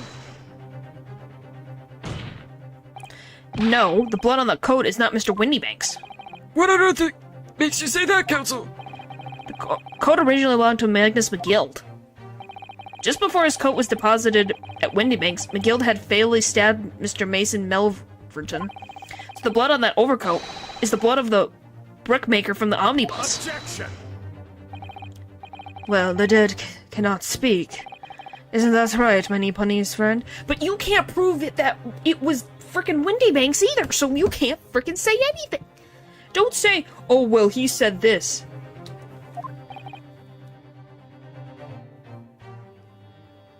Huh? Oh. Yeah. Yeah, I don't know, it just happened. It was like, I have 2 of them. Or is it 3 of them? Did I get 3 of them? It was 2 of them. Pipers, I think. Sorry? 2 months ago in this very courtroom, did you not argue fervently for McGild's innocence? And yet, now that the man is dead, you brand him as a murderer. Because there's been proof to change his mind about who this man was. He was given proof. What more do you want from him? Isn't that what you wanted, Fanceeks? What do you want from us? Your conduct shadows any shred of respect you may have earned for yourself in this country. It's not like we had much respect to begin with. But that was... Call it a bawling disgrace. Treachery, that's what it is. How to determine whether the blood on that coat is 2 months old or not? Even a stereoscope couldn't help the answer to that problem pop out. It can't be done. But... We used Mr. Shlom's special formulated chemicals. Mr. Slomes is a detective, not a chemist. Would you put such faith in a chemical formula devised by me, for example, when I'm a communications officer? Well, here's the question. How many years have you done the chemical formula? Becomes the question. Just because you're not registered as a thing, my question becomes... The context is, you just say, oh, I'm a communications officer. Have you been studying chemistry for years? Have you gone to school? Do you know these things? Yeah, they make good points. But the question is, they still can't prove one way or another to say that Gina is guilty. Because of the coat. I held out poor Ski to starved boy and he ran away crying. What does that have to do with that? Herlock Sholmes is barely more than a figment of the public's imagination. His name carries no weight in this courtroom. No weight at all.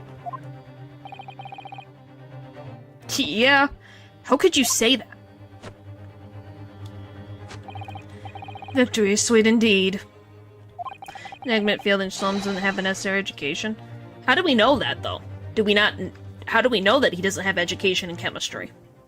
just because he's a detective. The question becomes, what is considered enough education during this time period?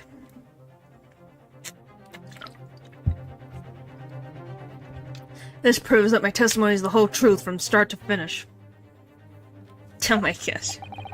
How do you arrive at such a conclusion, sir? As the witness said, the accused coat was spattered with blood of the victim. Has to be probably graduation in college. How old is... I forgot. How old are you again, Harlock? 34? So it's not possible. But not even associates in chemistry. Alright. Okay, we got that. The only way Mr. Graydon could have possibly known that fact is if he saw it happen. In other words, his testimony is solid and the conclusion is singular. It was the accused who shot the victim in this case. That is the whole truth. Okay, Ryunosuke, get up. Can Herlock save us? My lord. Been a long battle, this one, but this old the Warhouse has something to say. Now, if you please. What? So, does Sherlock have a thing in chemistry at all, or no? I guess, because, yeah, Herlock is a counterpart to Sherlock. Does Sherlock have anything related to chemistry in his, arsenal, I guess? Since that's our only information to go off of. Mr. Foreman! As of this moment, sir, the squadron has reached its final decision.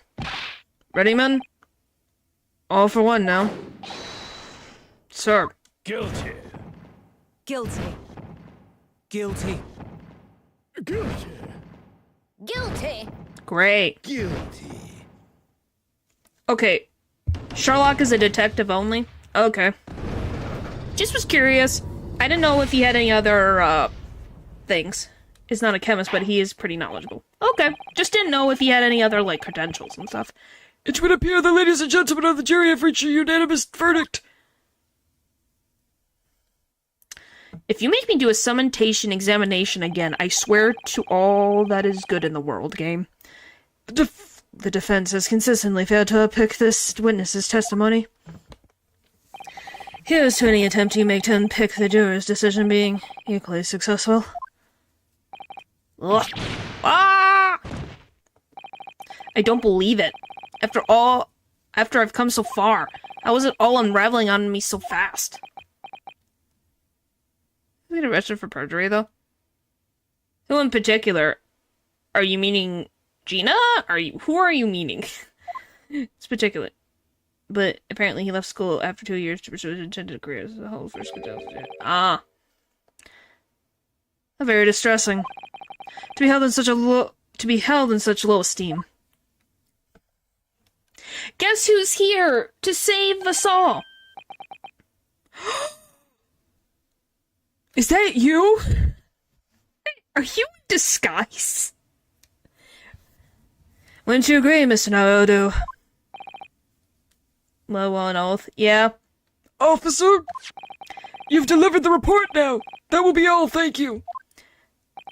It occurred to me with some irregularity, Mr. Naruto, that scientific truths are determined not by science, but by none other than the human mind. I know that voice. Am I going mad? No, you're not. Ah!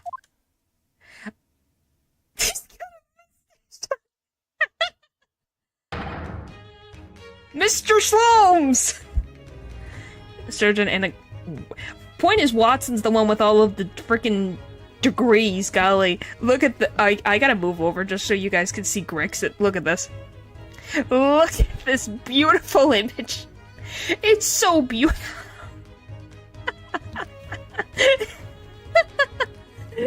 Oh my gosh, I need to take a screenshot of this, I'm sorry. This is beautiful. How did he get away with doing this? I don't freaking know, but it's amazing. It's freaking amazing.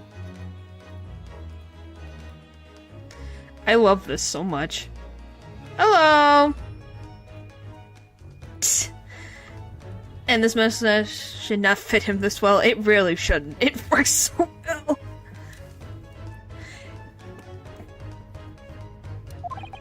What? What is the meaning of this? And he's got that freaking pose, too. Oh, we're doing good. We're almost done with this case. Order! Order! Order! What business do you have here, Detective? The last I heard you were recuperating in hospital. Is he technically? I don't know. I guess, technically. I'm not going to worry about that. As well as I would be, had I not been set upon an errand. Yeah, I'm at the end of the case. What errand? Hurley, it's really you. You're awake at last. Yes, good day, Iris. I appear to be rather late to rise. My apologies. Now, my lord, if you would humor me. In what manner, sir? I have something of great importance I wish to give to the young lawyer over there. I need no more than 5 minutes. Would you be so kind as to spare us the time? Well, he got injured. Sorry, that was loud. He got injured. Probably from acid, but that's it. It's not his actual mustache. That's the joke. Yeah, the mustache looks weird because it's not real. What do you say to this, Lord Van Zeeks? This trial has taken many hours of the court's time, having spent so long already. Exactly, having spent so long already, we don't want to go wasting any more precious time. Gregson? Are you being mean to Hurley, Iris's close friend, and the one who helps make you look good? And pays you money? Pringles? Oh boy. As I was saying, having spent so long already, it would seem churlish to deny the defense a mere 5 minutes. Thank you, Van Zeeks. Very well then, counsel, you have 5 minutes. Okay. Hello, now you're back to normal. My dear fellow, I apologize for my tardy arrival. Mr. Slomes, are you alright now? Alright, I'm all wrong. Sorry? I've only just managed to summon the strength to stand, man. I asked the judge for 5 minutes. But I fear even that may prove too much for me. Pray forgive me, should I pass out? What? What? Let's make this discussion as short as possible. Hurley, this place is full of idiots. None of them can see how wonderful your chemical blood analysis is. Well, that concoction of mine really was just a tad bit of sport to assist me in my investigations. He must have been the chemical splash. Yeah. I never took the trouble to refine it for appraisal by the scientific community. An oversight on my part. Right. Modesty? Surely not. Yeah, he's halfway. But enough of that. I'm here to give you this. My dear fellow. We're a defense attorney trying to, do the last stretch of defending our client. We're on the last stand, pretty much. What's that, a violet Feroce cheeky wrapping? A leaving present from Miss Sasato. What did Sasato do? For Miss Sasato? If possible, matters were to be settled without me giving you this.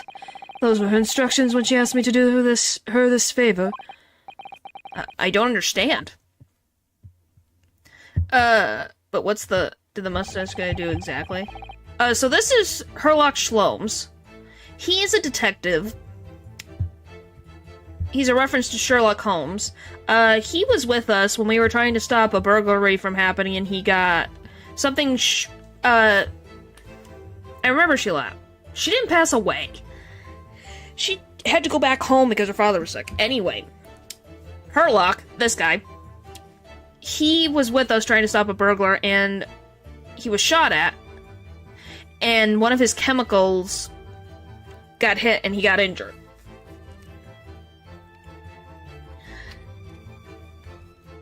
Miss Sasato foresaw today's events, I believe. She knew that the culprit would attempt to escape justice by means both devious and underhanded. Yes, yeah, chemicals. Literal chemicals. Hang on.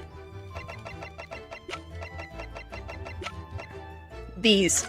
Chemicals. See? Chemicals.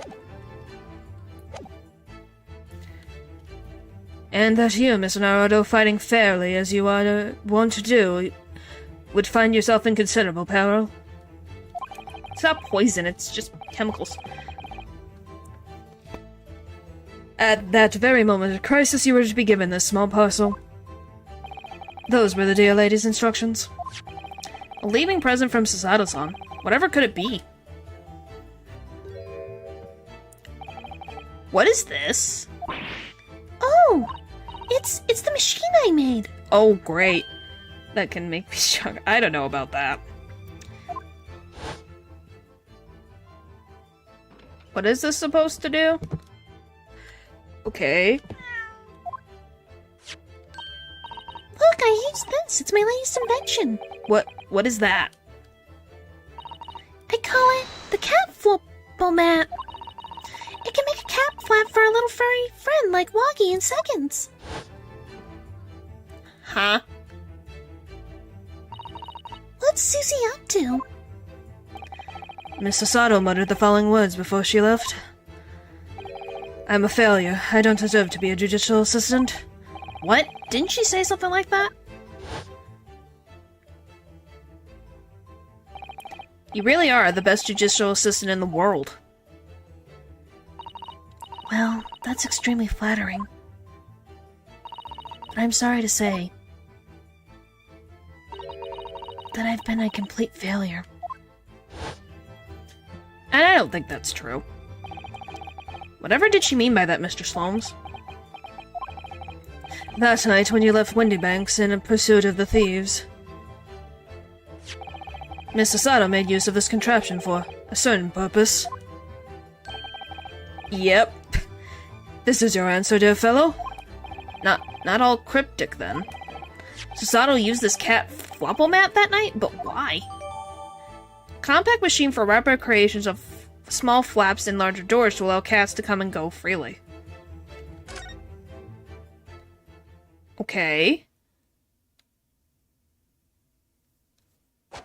What does that do for me?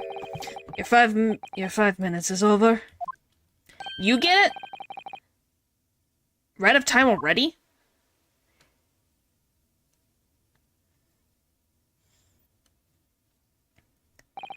I'm grateful to you for affording us that brief recess, Mr. Reaper. I need no thanks, Detective. After all, the die is cast. Is it really? The jurors are unanimous in their leanings. No doubt my learned friend will consider a summontation examination. But any attempt to alter the verdict now would be utterly futile. I wonder... Mr. Naruto. Yes? The rest is down to you, my dear fellow. What is your plan? I don't know. I'll figure it out, but I don't know. The rest is down to me. I need to be careful here. If I make a wrong move, the trial will end badly. My lord, the defense requests...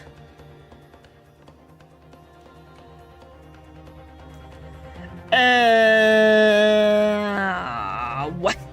Let me go to the court record. I'm gonna look at this thing. Maybe this'll give me an idea.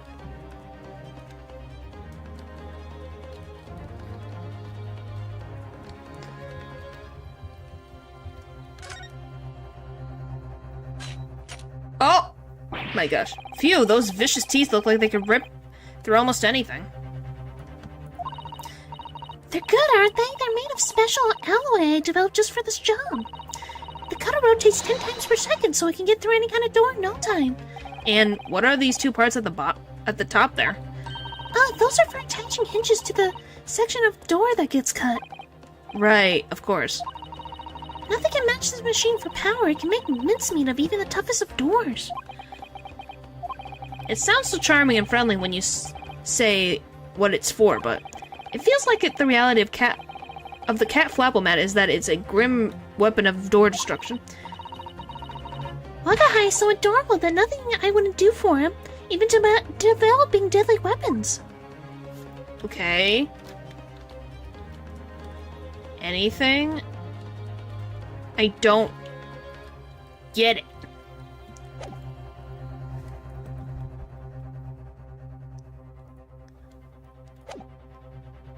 Like, my guess would, because the summontation is not really gonna work for me.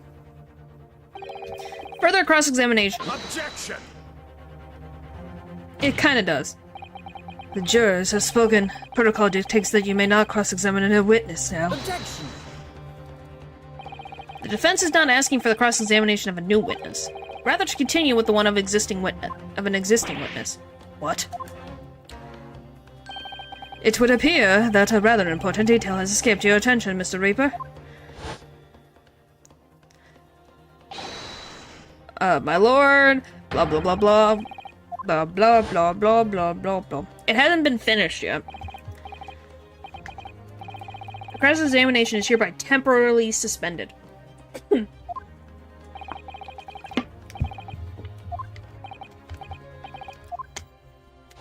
Alright. So nobody can say anything then. If Reno has to resume this cross-examination of Mr. Graydon. The court is obliged to allow it. This is absurd. Hey, it's true. He didn't finish his cross-examination. I would remind those present that this is my courtroom. I concur that the defense is entirely within its right to request the continuation of the cross-examination. However, I will not permit any unremitted protraction of these proceedings. Therefore, I have decided to afford the defense one final opportunity in concluding the cross-examination. Counsel, you must choose one statement from the witness's testimony, and but one piece of evidence to present in support of your argument against it. A single chance to present evidence. Following that, the situation remains unchanged. I shall move to jurisdiction.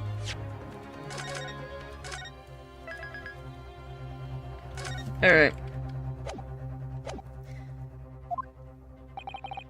Is that clear, counsels? You would not press the witness any further. My lord.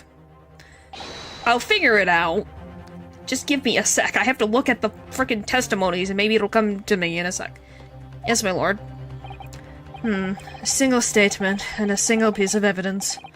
Most generous. Well then, Miss Naruto, it's high time I fell in a dead faint. What? I leave this in your capable hands.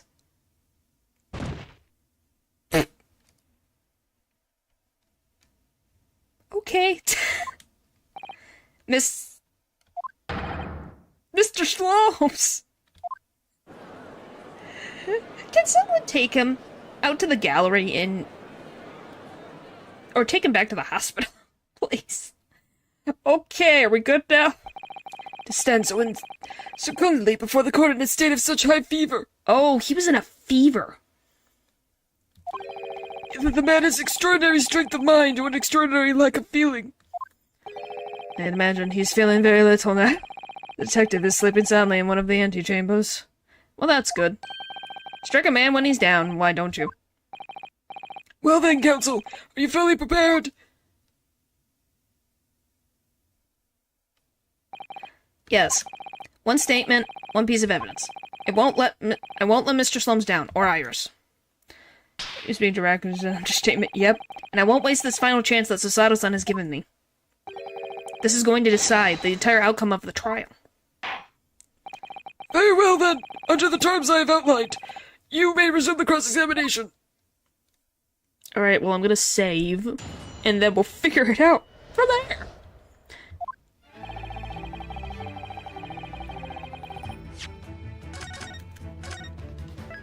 Because we're finishing this gosh darn thing today. Through an ash over the counter, I felt a sharp pain in my arm. I stood the man, but he shut himself in the storeroom. I could see him through the peephole in that door, though. The accused flee to safety. I saw the blood spatter all over that wretched girl. Then tossed out of the people, so I picked it up and made an escape. I'm trying to figure out what the frick the connection is right now. I'm just not... It's not connecting in my head what it's supposed to be. Broker, I was near the entrance to the shop.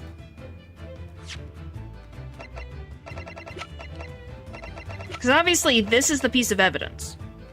For rapid creation of flappers, larger doors to allow cats to come and go freely.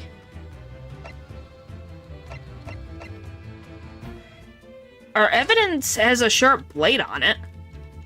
It has sharp blades, and it puts bolts, and it can put hinges in.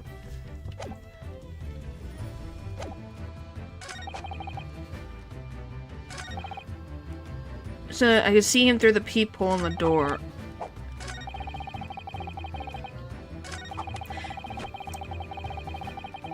I'm like, is it this? She then tossed the weapon out of the peephole, so I picked it up and it made my escape. I'm like, what is the connection?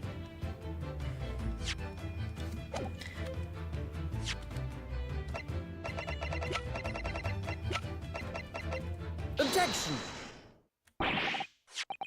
Okay, it's that one. I don't get it, but it'll explain to me in a sec. What on earth is that eccentric contraption, Counsel? Oh, it's my cat flapple mat. My lord, it makes a way for cats to get in and out of the room.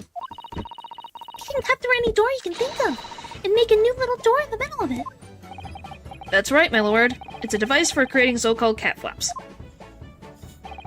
Small doors for cats to come and go as they please, without the owners having to open the main door. I'm sure we can all work that out for ourselves. But that cat lover's contrivance has no possible relevance to this case. Oh, really? Of course it doesn't. To start with, there was no cat flap in the pawnbroker's door. Not being a keeper of cats myself, I'm afraid I fail to see what this has to do with the matter at hand. Perhaps it would help if I described it in a function another way, then. This contraption is able to create a peephole in any door you can imagine in practically no time at all. I beg your pardon? A peephole, you say? 2 nights ago, we arrived at the scene only minutes after the murder of Mr. Windybank had taken place. That's right. According to the paperwork at the yard, it was you, your Japanese assistant, and Slomes. Well, I was like, it's the last statement is the only thing I could think of that relates to the frickin' door. That relates to this thing to kind of to the door. Yes, the 3 of us were together, and it had recently come to my attention that my assistant made use of this device at the time. Your assistant did what? There was a peephole in the storeroom door. I can attest to that. Because I looked through the peephole myself in order to see inside the locked storeroom. Huh? This is ludicrous. What are you trying to say?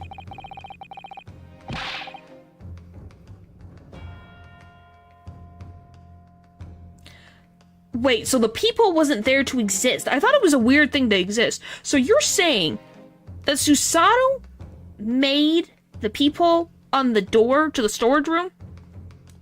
Of course there was a peephole in the door. I saw it as much in my... I said as much in my testimony. How else could I have witnessed the crime, for pity's sake?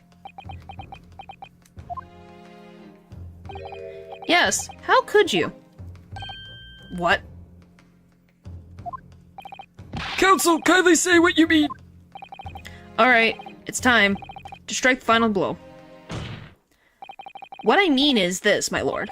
My assistant made the peephole in the storeroom door, and until such a time as she did, the door had no hole in it to look through. What? No! Objection! This is farce. Are you really suggesting that the peephole in the door was... Yes, it was created only after the incident had taken place by my jujitsu assistant using this device. Your assistant tampered with the crime scene while being fully aware of the gravity of her actions. This is the most serious act of vandalism. For what I humbly apologize, my lord. It was in the few minutes that I left the scene in order to pursue the Skulkin brothers and alert the police. Nevertheless, in the light of this new information, it becomes apparent that Mr. Graydon's testimony is riddled with holes. So this is also why she left, and that's why she called herself a failure, because she messed with the crime scene. Riddled with. Explain yourself, counsel. The majority of Mr. Graydon's testimony that appears to incriminate the defendant is based upon what he witnessed through the peephole in the storeroom door. Yes, that filthy girl shooting the man in the back. However, if at the time of the incident, that peephole did not exist yet in the door, there's no possible way that he could have seen to what you have claimed to have seen. Let me see something, by the way. Yeah, it has no peephole. Because look, it's not there.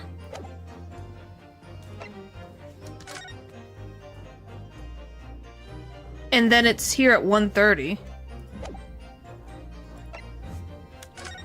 Yeah, no peephole. And then a peephole. Look at that!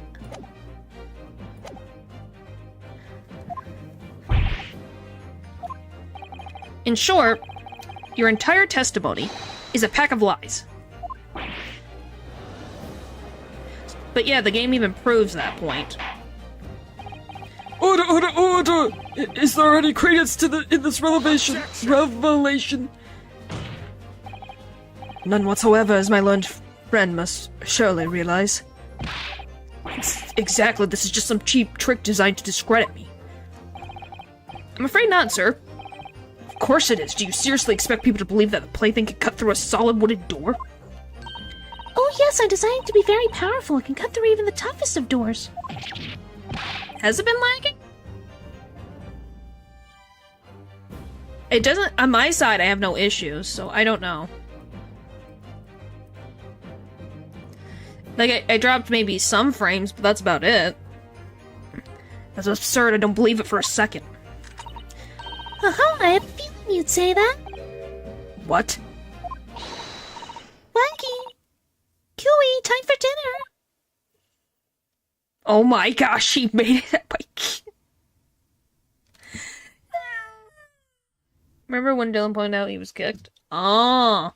I guess that's just the thing that happens for whatever reason sometimes. By the way, she made a freaking cat door in the courtroom. Well? Young lady, this is the Old Bailey. One does not make cat flaps in the old paneling at the Old Bailey. I'm not done yet, don't worry. This doesn't mean that peephole in the storeroom door at Windybanks was made by your machine. And then there's no way you can prove that it was. I don't. No, but it's easy. What? The cat flaps my cat flapomatic crates are all of a fixed size, and the dimensions of the people at the Windybanks are an exact match. Hey, old Silky's lost for words. What do you mean? I've done nothing. Excellent work, Iris. Thank you. And now it's my learned friend's turn to be at a loss for words, I feel. I do believe your judicial assistant has already left the country for your Eastern Island home. Well, yes, that's true. No, I do not. Then you may have some difficulties in establishing all the facts. For the sake of argument, let's assume the people has dimensions that are a perfect fit for this contraption. In that case, when was the peephole cut? The prosecution demands proof of your answer. What is the purpose of your line of inquiry, Lord Van Zeeks? It's very simple, my lord. The defense argues that the peephole was created after the incident was using this device, but now that the perpetrator has returned to her native land, she cannot testify to the fact. There is no proof. Yep, the pictures. Oh my gosh, that's not what it's about. My goodness. And for as long as the defense remains unable to prove when the peephole was made, my learned friend's claim amounts to nothing more than a baseless accusation. Oh my goodness. Come on, Ryunosuke. Indeed, it is so, Lord Van Zeeks will counsel. I have it. Don't give up now, Bruno. This is the time to create your own opening and force your way through. What the frick do you mean? Golly, I don't know if I can do this, but I do know one thing. Sasato-san is the greatest judicial assistant in the world. Very well. The counsel for the defense will present evidence to support the claim made. Proof that the people on the door of Winterbank store was created after the events and not before. Alright, so it's one of the pictures. Will you guys... Okay, now you're just going too far. Let's not right now. Thanks.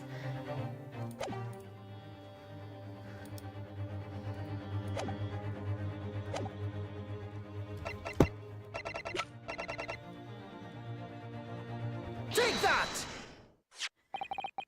What are you? A print for that detective's infernal cameras again? My judicial assistant, Mrs. Sato Mikotoba, is an extremely intelligent and capable woman. Oh, whoop, I missed a line! Which is why I have never had any cause to doubt that she would have considered the scenario and made sure I had the necessary proof. And the necessary proof is this photographic print, counsel. This print shows a scene in the shop moments after the defendant entered the premises.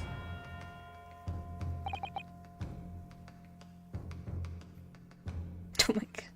Agreed. And it also shows the accused mercilessly wielding a weapon in the direction of the defenseless broker. But, more to the point, it pictures the storeroom door in the background. Let me see that print again. Look at it, it's not there. I don't believe it. This really is quite remarkable. The door to that storeroom is completely devoid of people of any description. Mr. Graydon, you couldn't possibly have witnessed the crime as you have claimed to have done, because at the time it happened, there was no peephole in that door. In the door. In other words, your testimony is a catalog of lies. This is it. There it is. We won. And then he got right back up. Order, order, order! I'm satisfied that the defense is substantiating its claim beyond all reasonable doubt. This witness testimony was entirely falsies.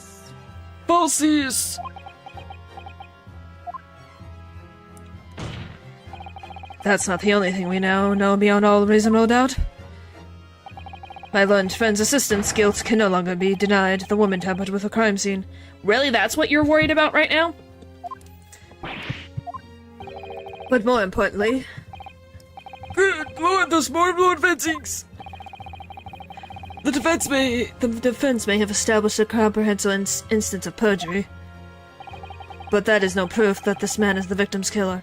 Really? Thank you. But really? Yes, that's right. What? I was there at the scene. It's true. I was shot in the arm, it's true. But that's all. Yes, in fact, if you look at the circumstances, I'm the victim here. Oh, please. No. What the frick? It's never gonna end. I don't believe this, but they're right as it stands now. I don't have any definitive proof that he's the culprit. Still, he can't worm his way out of it now. Iris, you know what they say? You know what they say? There's no point in locking the cat's door after the cat has bolted. Isn't that right, Bruno? As Harley always says. One lie begets another.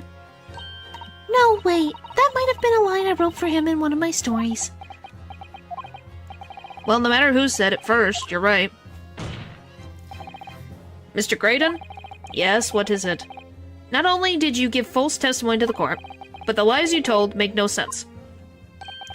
Make no sense? What do you mean by such a remark? Oh, what is it, guys? What you said in your testimony reveals that you know something you shouldn't have known. In other words, there is a fundamental inconsistency in your statements. What? Objection! This is provocative talk, counsel. Want to enlighten the court and explain this alleged inconsistency. Iris is right. One lie begets another.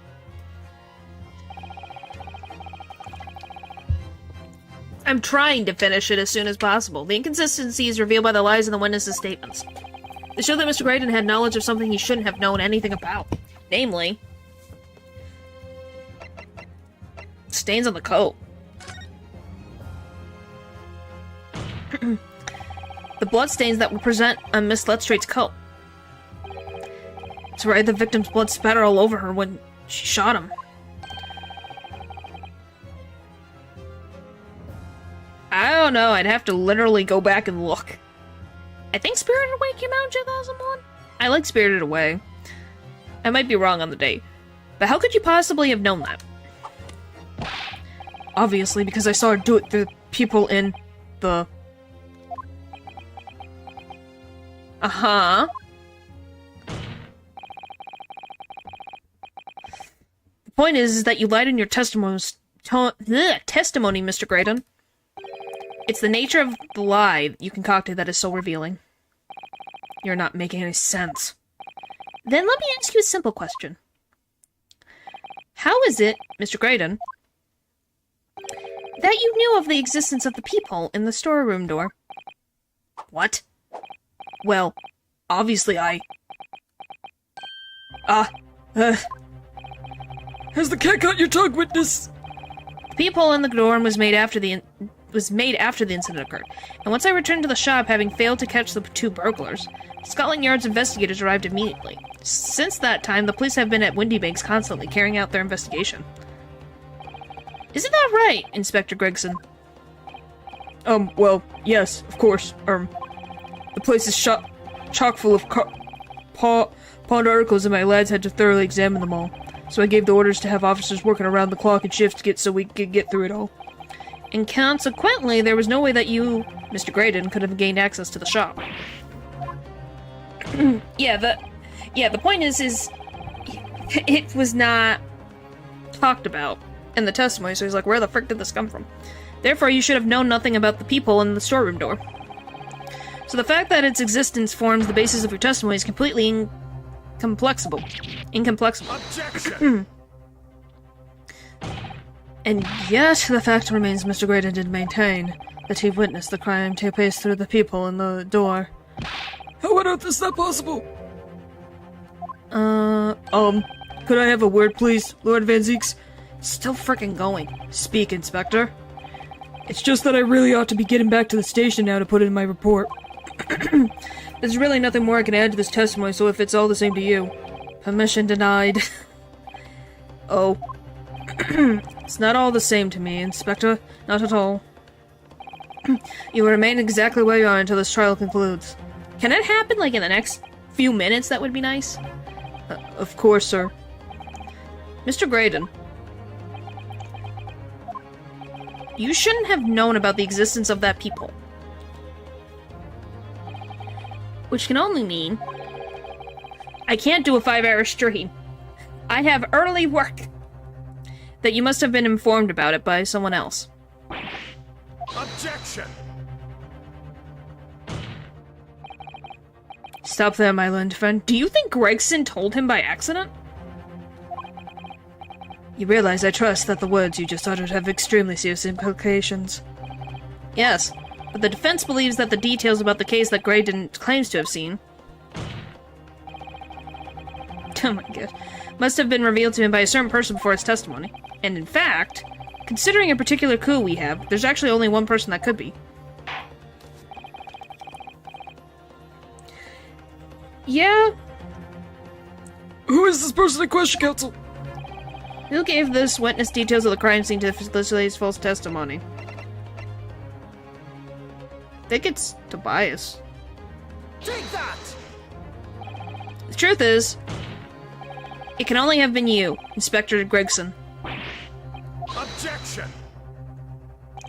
You had better have some proof to substantiate such a farrash claim, my learned friend. Consider the fact that we have only been aware of Mr. Ashley Graydon's identity for the last few hours. We learned of it only during the course of the trial today. Indeed, preparations for his testimony were made with great urgency during our hour-long recess. Well, the police executed the subpoena and brought the man here from the communication station. And until that time, Mr. Graydon would have had no idea. No inkling that he would have suddenly be required to appear in court. Are you suggesting that until such time he was summoned? Yes, my lord. Until then, it's reasonable to assume he knew nothing of the people. It was only once Mr. Graydon was in the stand that he realized his position, that he would have to defend himself against the accusation that he was the third intruder. You're suggesting to the court that it was while this trial was in progress that he received the information? So he could commit perjury in order to save his skin? Yes. And the only person with knowledge of the investigation that he had any contact with is you, Inspector Gregson. This is bloomin' outrage. Why would it be given away? Details of our investigation, this fella, eh? I was summoned to his lordship's chambers during the recess, and I guess have you forgotten that? Quite true. I had a number of questions regarding the events that transpired at the pawnbrokery.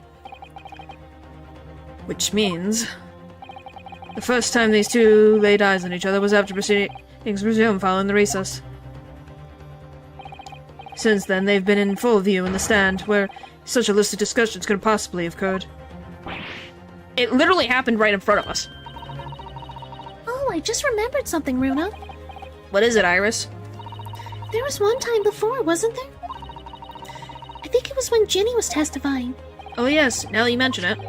When the bailiff was dispatching to retrieve McGill's music box from the scene of the crime, that's it. It was during that testimony. If I remember finding it strange at the time.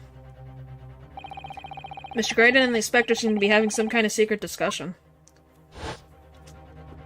It would have been possible for you to give Mr. Graydon that information he needed then. You little toe rag, you're making this all up. I'm a respectable Scotland Yard inspector, for crying out loud. Why would I do something like that? Why would I be giving away confidential details to the likes of this bloke? Admittedly, you wouldn't have had any reason to do something like that for no gain. But perhaps... it was part of a deal of some kind. Then it starts to make more sense. What deal, counsel? I wonder if perhaps in exchange for details about the people at the crime scene, Mr. Graydon agreed to give a certain something to the inspector. I'm sure I need not to remind the inspector that if found out to be true, striking a deal of any kind with the witness would be considered a gross case of... What the frick is that? What the frick is that word? Malfeasance? Malfeasance. Whatever the frick that word is. Will I? It's probably the disc. It's becoming clear that jumping in with accusations is this Nipponese student's specialty. Malfeasance. Huh. I didn't do it, that.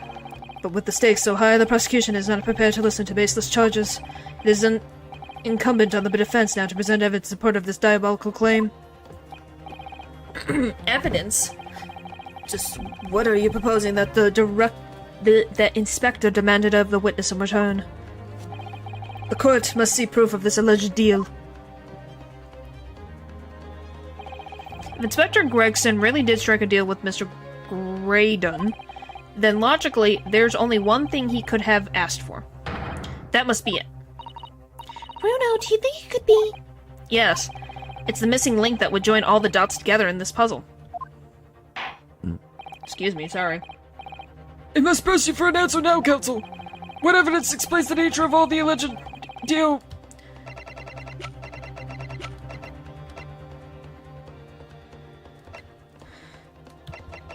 Alright, I'm gonna say, just so I don't...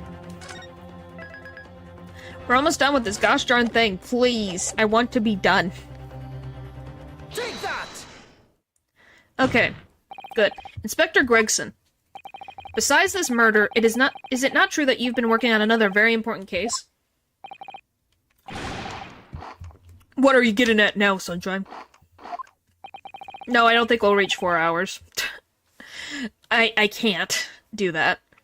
Is it possible that this other top-secret case is what alluded to in this newspaper article here. The classified secrets being leaked overseas from the Ministry of Justice. How the bleeding Nora could you? We discovered during the course of this trial the music box deposited at Windybanks by Magnus McGill. A special music box designed to play 2 discs at once. Ha ha ha. You do what you gotta do, man. You do what you gotta do. Uh-huh. It would seem very likely now that encoded on the pair of discs that were in McGill's possession are the leaked classified secrets. So I put it to you, Inspector, that in order to recover the second of the discs containing those secrets, you covertly made a deal with Graydon in which you exchanged the disc for details of the case. You little... Well, we got 2! Alright, are we done now? Order! On the day of the incident, when we met you at Windybanks, you said this. I'll be taking that whatever it's of McGill's down to the yard, thank you very much. So head it over. No, don't give it to him. It's mine, that is. Mine. I'm sorry, miss, but anything belonging to McGill's has to be taken in as evidence now. Scotland Yard already knew at that time, isn't that right? That Magnus McGill was involved in the stealing of government secrets.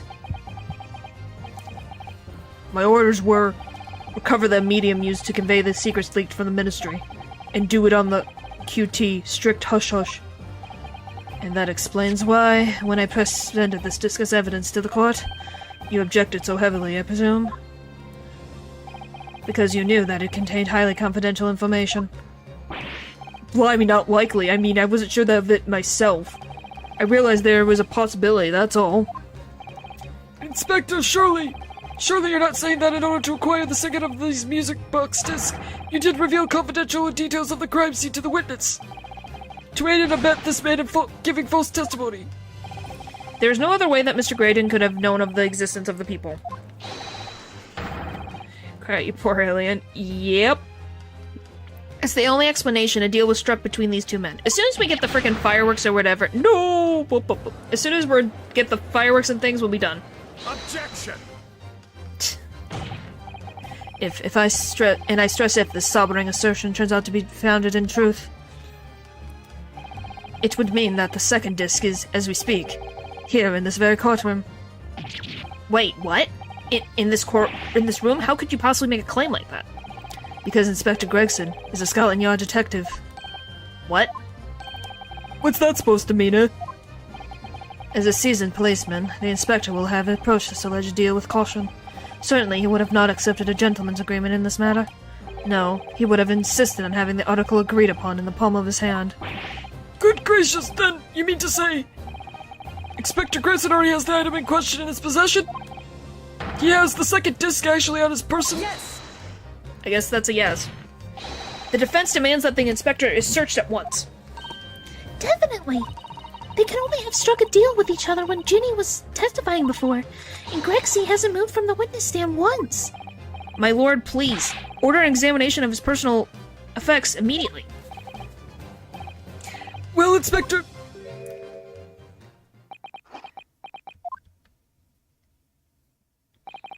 This young lad wants to tone down his image. He's insulted me in my profession quite enough. However, if it'll put this matter to bed and dispel any doubts about my involvement, then I'll happily submit to a body search. What? He's going to agree to it? I presume you're aware of the presit on which you now teeter, my learned friend. You've made a most serious allegation against Scotland Yard here. If, following the search of the inspector's personal effects and no disc is found, you will be deemed unfit for court service, this trial will end, and my country's government will formally demand of yours that you are severely reprimanded. Oh my gosh, that sounds serious. Indeed, to have a visiting student make such a defamatory remark about our country's most serious senior police force is not something Her Majesty's government will be able to overlook. You're just threatening Reno because you're scared. The accusation is beyond serious, you must be prepared for grave consequences. I'm sorry, I'm not voicing anymore. I want this done. And my throat is dying. If it's true, I can't imagine Gregson would have accepted a gentleman's agreement for something so critical. The disc must have physically changed hands, which means the inspector must have it. But somehow, something doesn't feel quite right here. Very well. Counsel, you know the implications, so let me ask you one final time. Yes, my lord? Do you still insist in formally requesting a search of the inspector's personal effects? Search someone else. Yes, the defense formally demands the search be conducted. Don't say you weren't warned, but your typical Nippon stubbornness may well land you in hot water this time. Perhaps the lesson will do you some good. Fair enough, I've got nothing to hide. Very well then. Bailiff, conduct a search of the inspector's personal effects, please. I'm almost done. I'm trying to finish this stupid case. Hello. The defense demands a search, but not of Inspector Gregson. What? Now what's all this? I'm the one you're accusing, aren't I? I thought you wanted to search me. No, Inspector. Not you. Somebody else. What's the meaning of all this, eh? Lost it all, have you, Sunshine? The court shouldn't have put up with this nonsense. You're being completely irrational. You think it's the Skulkin Bros that have it? Be quiet, all of you. Be quiet, all of you. Bruno's doing what y'all told him to do and having the courage of his convictions. So you should respect that and listen to what he has to say in good faith. Because that's the British way. Ha ha ha ha. Well said, young lady. Indeed, this court is in awe of the defense's counsel's conviction and eagerly waits his next words. What? Don't be hasty, my lord. We're not... I don't care about the logistics of what's happening right now. I just want to finish. If I'm not mistaken about the things I've seen in court today, I'm fairly certain that I know who has the disc at the moment. There's only one person it can be. Is it frickin' here? No, it's not my first 5-hour stream. Okay, here's the question. Do you think Gina has it? Or do you think one of the Skulkin brothers has it? Which one is it? I don't know who it is! I don't know! I don't know who it is! You think it's Nash? I'm literally going to check this thing, because I'm ready to be done. Alright, let's see. You think the blondie...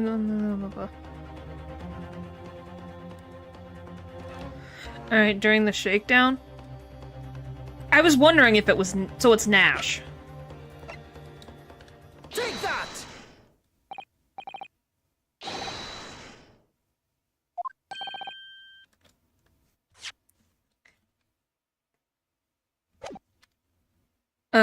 Well, I never... Me? Yep. Very well then, bailiff. Restrain the witness and conduct a thorough search of his personal effects. Please, my lord. Inspector? Scotland Yard, has to object to the search. Objection! My gosh. Get me out of here. Unfortunately for you, Inspector, your objections carry no weight here. In this courtroom, only the prosecution and the defense have the authority to object. I have no idea what forces are in play that might influence your actions. But personally, I have no intention of obstructing the course of this trial. Bailiff, carry out the search.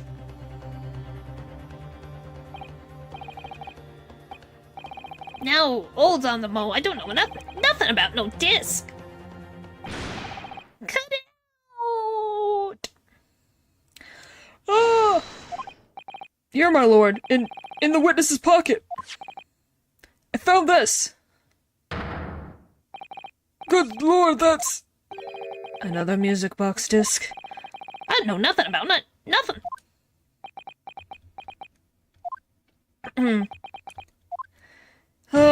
I'm so done. This is the second music box disc left behind by Magnus McGill. It is not. Is it not, Mr. Inspector Gregson? Are we done? Please!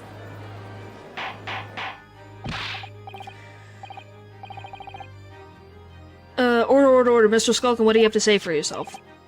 Gordon Bennett, I mean, just Gordon Fleming Bennett. I swear I didn't know nothing about that disc. Honest. Would you please explain what exactly is going on here? The alleged deal that was struck between this witness and this detective, no? Without question, my lord. Then, for pity's sake, why on earth was this man in possession of disc that was in the inspector's hands?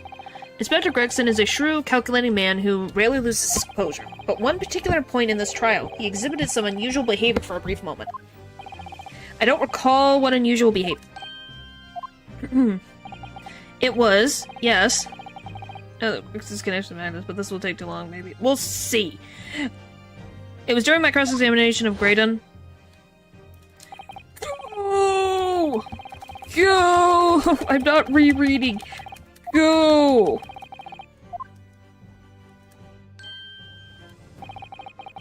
While Graydon answers my questions, the inspector appeared to have grabbed Nash Skulkin by his coat and was shaking him violently.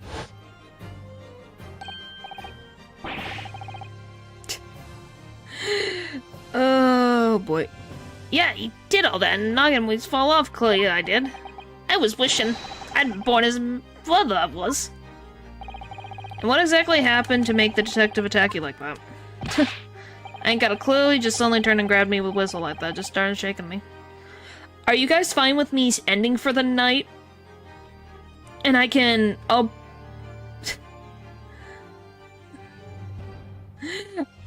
It's late for me. Because... it just means I can finish this... Well, my point is that I can, What comes first? Thank you. I'm gonna say means I can stream it on, like, Tuesday and we finish it there. So, we'll have, like, either that... Pull an all-nighter and start deciphering. Oh, boy. You should get a full night's rest, that's more important. Thank you. Thank you. Alright, what's after this? It just means we might skip Zenla Zone 0 and just do another Ace Attorney and finish it. That or we move everything down. Either way, I would like to do it the next time so we can have it all put together. Alright. Then I guess I'll see you guys Tuesday. Thank you guys for watching, and I'll see you guys next time. Bye!